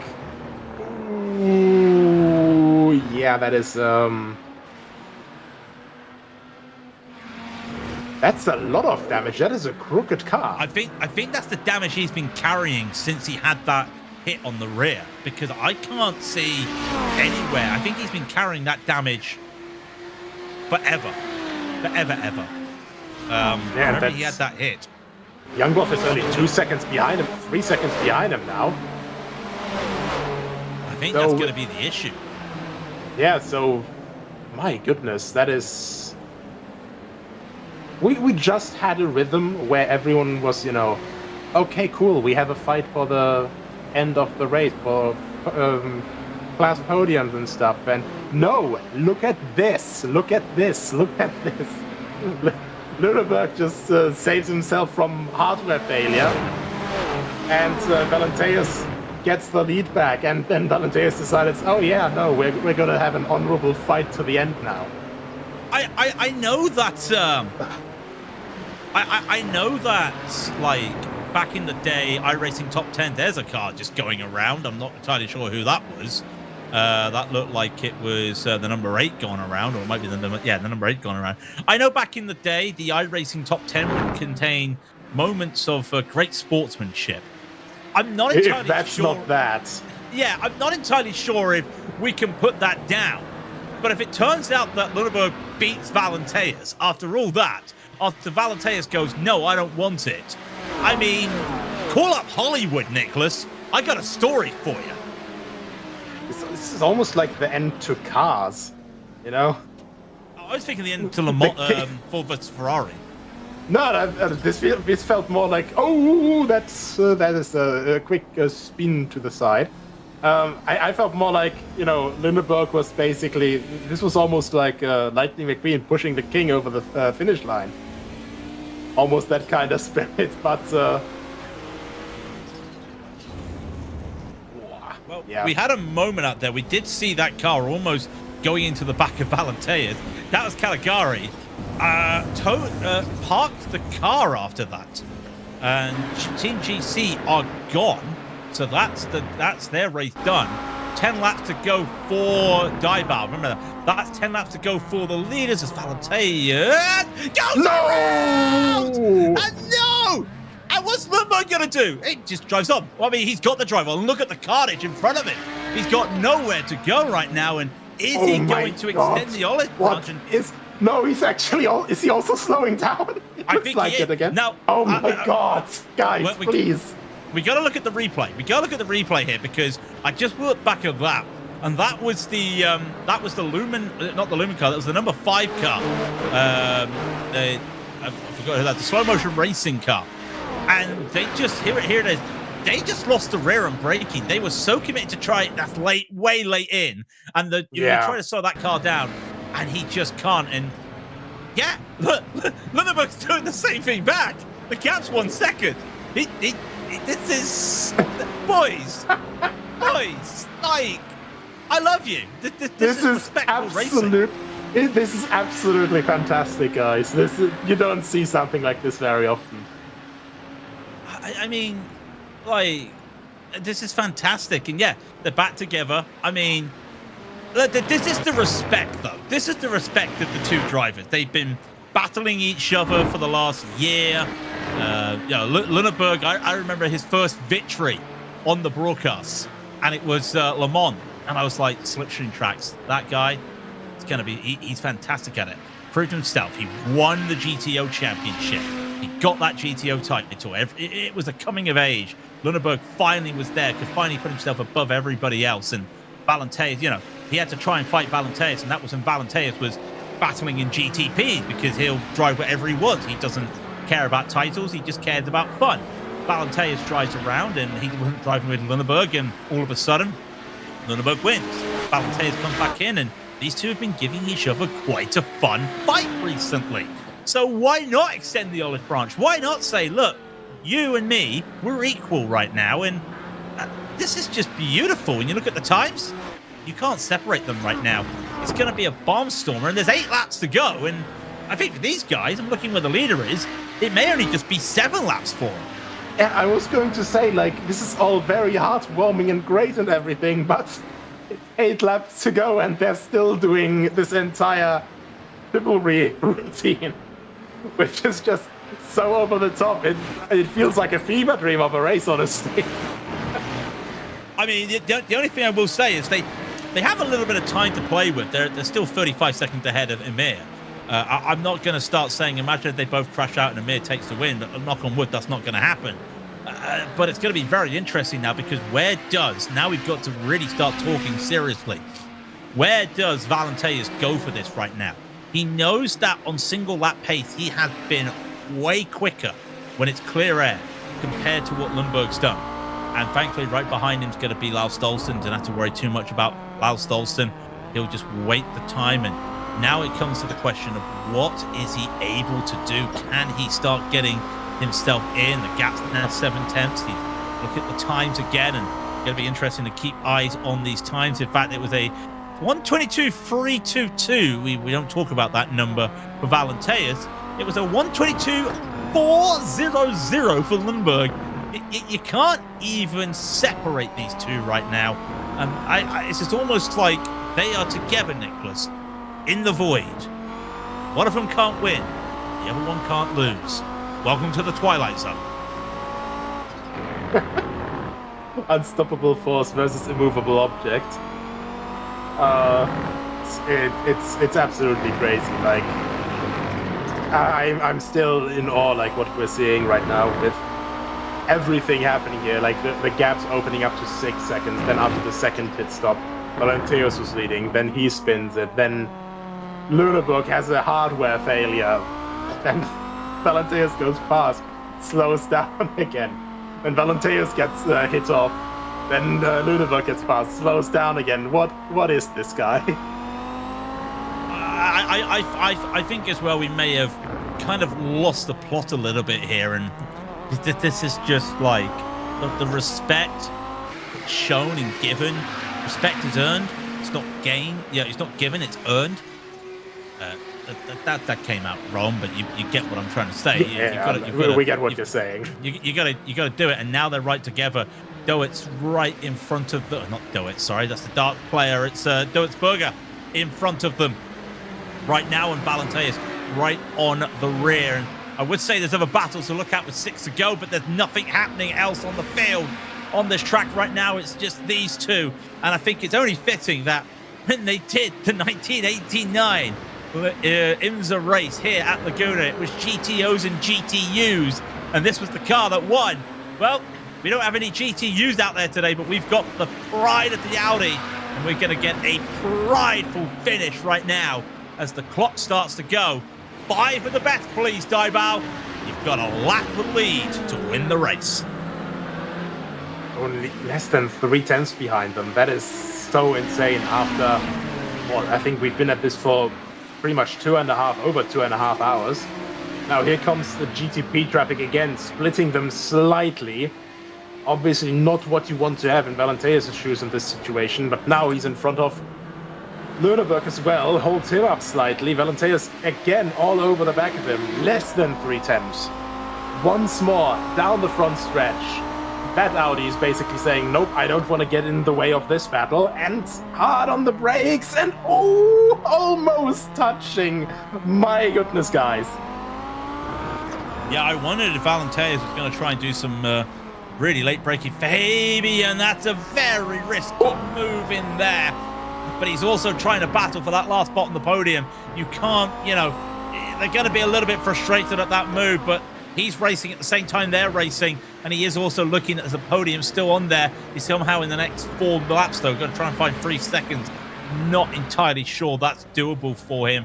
And it's 4 to go. I'm looking at where the leader is. Dimeback, there he is. He's just now going through turn 3, through the Firestone Bridge into turn 4.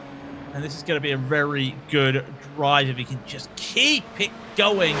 Could have been, though, between him and Mascara. Hardware issues catching him out. He'll be 3 to go, and well, 3 is the magic number, but I don't think he'll want that very shortly. He'll want to just get to the end. These guys may get lapped again. I'm looking, may get lapped again.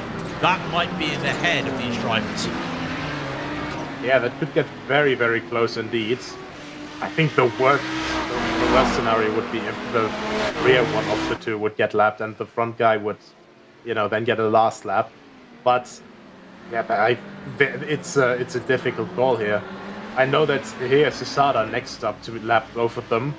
He's obviously also still chasing because he's been putting that gap down from 9 down to 7 seconds. And, it's obviously not quite yet in the range to gain the position, but there we are. Makes it past, makes it down the inside for the next corner, and oh my goodness, here comes the move for the lead. They go side by side into turn 6. And the outside is never that good because there's no camber there, and Valenteus has got the run. And this could be the move to win the race. Lundberg will probably have to do it around the outside, the corkscrew. Not very easy, but he has to put the respect in. And Valenteus gets on by. The over-under did not work for Lundberg, and now comes the pressure because there's only going to be a couple laps left to go. I keep looking. Dimebau's just hit the corkscrew, and they've just hit turn 10. Well, that's about 3 corners away with all the power. Lundberg's still looking. I saw a lock up at the brakes. He's still pushing. This is going to be tough. This is going to be hard. This is what you want to finish the race. Now, Valentei has showed that he can brake later than Lundberg here. Is Lundberg going to try and brake later? Is he going to set himself up for an over-under? Well, you can't really over-under at the Andretti hairpin. He's going to have to wait, and he's still there. Oh, boy. Hold on to your britches.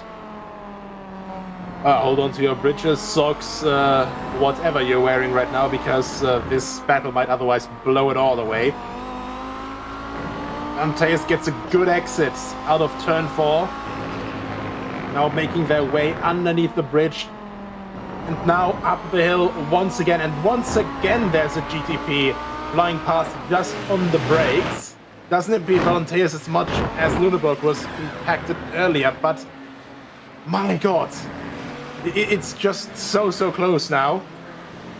Everything's still up on the table, and I think, oh my god. Yeah, that's the overall leader right there. And I think we might get 1 lap to go of that final battle. Well, whatever happens, in a corner's time, Barney's going to wave the white flag, and the GTO drivers will not get that white flag. Dimebau could be respectful. He's got a lap advantage. He could crawl around. He's not going to. Here comes Barney with the white flag. It'll be a blue and a white as well. Dimebau will get past both these drivers, and he's just got 1 lap to win it. All he's got to do now is just get across the line, but he's a lap ahead. He's officially going to be the winner regardless. It all comes down to these two. It comes down to 82 seconds of racing between 2 of the stalwarts of the IMSA Vintage Series in GTO right now. The gold standard and the former champion. Is there a chance here for Lundberg to look for a move to make it by? I'm looking behind them. A few cars could come by, upset the apple cart. We don't want any apples getting spilled out right now because they've been spilled out and they both put the apples back in the cart. So now it's going to come down to who gets the run. And again, you're not going to see many aggressive attacks right here through 5. Now going up into the corkscrew 6, and here they go. Lap cars right behind. Wait, they're all going to wait. Tick follows. Top follows tick. Because now, with 2 corners to go, you're going to have the leader of the race. Dimebau, the rocket ship. Dimebau is going to take home the victory here for the GTPs. And now as we come to the final corner, Noel Lundberg's going to try and go around the outside of turn 10, and it does not stick. He had to go for it. He had nowhere else to go. But Adrian Valentei, my word, boy, you keep winning. He wins the GTO category, and he blows the engine in celebration. What more can you say there? What more can you say there? I'm honestly at loss of words. That was an absolutely outstanding display of sportsmanship. So Schwartz finishes P2. We're waiting for Rautenbeek for P3 in GTP. Still not quite there. Soon. But yeah, everyone's slowly coming in. Yeah, we did see locked-in racing there. Yeah, we saw locked-in racing there of Emir get the P3. There's Rautenbeek, gets that car, had some damage and some there, but gets that car home to get on the line. I did see Alexander Miller had a black flag cross the line, and I wonder if that's going to send him down a couple of spots there. Was running in 6th. But I want my MTV. I want my Sate Emir. He's on that podium. It was a very quiet run for him, but he still gets it. Valentei can't do the run, and Miller, I think it's official now, he doesn't lose anything. Noel Lundberg will get the drifts to finish the day. Dive out. You've won the IMSA Classic 500. Burn them down, my son, as the Calsonic Nissan takes it home, and he will do the burnouts in style. Noel Lundberg just decided to drift in the pit lane. It's going to be a report to the stewards. A little bit unsafe. In fact, he's actually driving through the we don't need to see what Lundberg's doing. He's actually just driven full speed through the pit lane into everybody else. We're going to have a look at the standings, though. Very fun day when it comes to the standings. We'll do our best to get the drivers, and I know there were some drivers with other teammates. Dean Daibar will win the race for Rocket Ship Racing. John Swartz on his own will get P2, and Dave Ruttenbeek on his own for Locked In Racing gets third. Fabian Jumbluf in the Toyota Minota will be home in fourth, and Togo Asada and Inatani recover to a brilliant P5. Alexander Miller did get that black flag, but will finish in sixth. Ilya Konachev will be the Highway to Heaven Immortals in seventh, and Jens Holman will be in eighth in that 383. Lars Stolzen will be ninth, and Matthew Cockerham also solo. Camel Chaos, we saw a bit of it in 10th. That sounds like the name of something from the Grand National. Slow Motion Racing, Dirk Braun, and I can't remember his other teammate there in 11th. Having a mascara could have been for him and Gabriel Martinez today. Hardware failure denied them of a victory, and they'll have to finish in 12th. Lumen Motorsport will be in 13th with Malt Schneider. Luca Monroe on his own for the SimSport Red in 14th. Joshua Vanstone on his own for Podium. Well, no, with Andrew Petty. I can't forget Andrew Petty there for Podium SimSport in 15th. David Ricciardi on his own in 16th. Caligari will be in 17th on his own. We get into the retirees now. Bryce Benton in 18th. Yvonne Platon in 19th. William Paisley in 20th. And just a few more drivers left to go as Jimmy Carroll 21st. Thomas Boeing in 22nd. Thomas Burling, yes, that is right, in 23rd. Sam Nashi will finish in 24th. It's a little bit more interesting in the GTOs as Nicholas will take you through those. Well, the battle that robbed us of our breaths for the last God knows how many minutes. Andres Valenteas takes the win after, well, an absolutely breathtaking display of sportsmanship from both him and the second place finisher, Neo Luneberg. Well, sorry, of course, Noah Luneberg in the 808. And yeah, third place, Zaytemir in the Locked In Racing #1. Rusty Specials Glacier Racing joined Joni Agner in fourth place. Mickey Friesen, after a very up and down race, missed shifts, frustration and losing positions, but persevering and getting home in P5. And Andreas Schuster in P6. Alexander Doritzberger in P7. Then in P8, we've got the Spain 1 Racing Team. Wizards Team TE, Alexei Selesnev in 9th place. In 10th place, we've got Team Sam Skofgard Solo, with, of course, only Sam Skofgard. In 11th place, we had the MSC Endurance car, last piloted by Daniel Wibberley. Then we had Team Bubatz with Nick Bubatz in 12th place. Then the S&M car with Matt Swain in 13th, a couple of laps down. Alex Smith, that's already, I think, one of the retirements from later on, in P14th. Then the Macho Grande car in P15th with Timothy Reed. Then the Brain GP with Josh Brain in P16. Then the Jens Brothers 1995 car with Raphael Heck in P17. Then we have the Beep Motorsports car in P18, the Bubba Racing car in P19. Then the Logistical Nightmare iRacing in P20. And last but not least, Aiden Carter for the AJC Racing car in P21. Well, we got there. We got there after 3 hours of racing, or just about 3 hours of racing, and we were treated to some fantastic work by everyone involved. And someone's knocking at the door of the booth. They want to have an interview. Luca Monroe is to kindly come up to talk to us. Right side, alongside him right now, is Nicholas.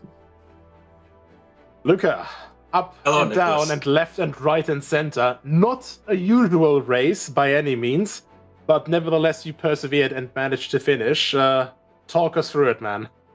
Yeah, this is the first time I've driven this car competitively, and so I knew that I wasn't expecting to get any amazing results. Still, didn't really like the fact that I got rear-ended and had to be in the pits for ages. And then there was another instance around lap 60 where some guy his brain just switched off and just ran into the back of me. But what can you do? But despite the result, I thoroughly enjoyed it, and you're definitely going to see me maybe appear sporadically in the SOF races for IMSA Vintage. Well, always good to hear. And well, first race, bit of a bumpy start, but also a very, very long race, of course. So overall, with the race going almost 3 hours, you doing it solo, what was the biggest challenge overall for you as a driver? Well, honestly, Nicholas, I'm surprised you haven't mentioned it yet, but if you were watching my camera throughout the whole thing, you will notice that I don't have an H pattern, which I know is sacrilegious according to you. So I was it was honestly having to like use my hand clutch to upshift and downshift, and the car was very twitchy. I mean, I spun on my own a few times, held one, which I'm proud of. But as far as race distance goes, I mean, the most I'll ever drive is 4 hours. I don't know how long the Road America 500 was when that ran. I think, if I'm not mistaken, probably about closer to 5 hours than anything. So who knows if I'd have been able to do that alone. Look, I think I'm the only person in the world who was happy with the move to Laguna Seca. I love this track, even more than Road America. Really enjoyed it. Really happy with the car, and yeah, again, you'll see me more often in this car. Absolutely great to hear, and you are absolutely correct. It is sacrilege. Sorry, Nicholas. But it's all good. It's all good. To anyone here, like I'm not bullying him. We know each other. You know, Yeah. Everyone here is friends and in good spirits with each other. So yeah. Look, if it's any consolation, I was still doing the blipping of the throttle even with my bad foot. Yeah, I've been. See, there we are. You're halfway there. Yeah, exactly. But yeah, thank you very much for attending, and you know, congratulations for, well, in the end, net gain 0, so no positions lost in the end. Yeah, very uneventful race, eh? Yeah, absolutely. We'll just skip through, you know, everything that happened, especially in the last couple of laps in GTO. I don't know if you saw anything of that, but I got ahead, like in between the lead battle. I'm curious how that ended. Like, what happened there? You have to see it to believe it. Let's just put it like that. Yeah, I'll watch it back. I'll watch it back. But yeah, any shout-outs you want to do quickly? Yes, thank you. Almost completely forgot. Big shout-out. By the way, Craig, it's not SimSport Red, it's YS SimSport Red. I just played it back and you... I know nothing. YS refers to Yvonne and Sophie Hooflaar, who have put up with me all these years.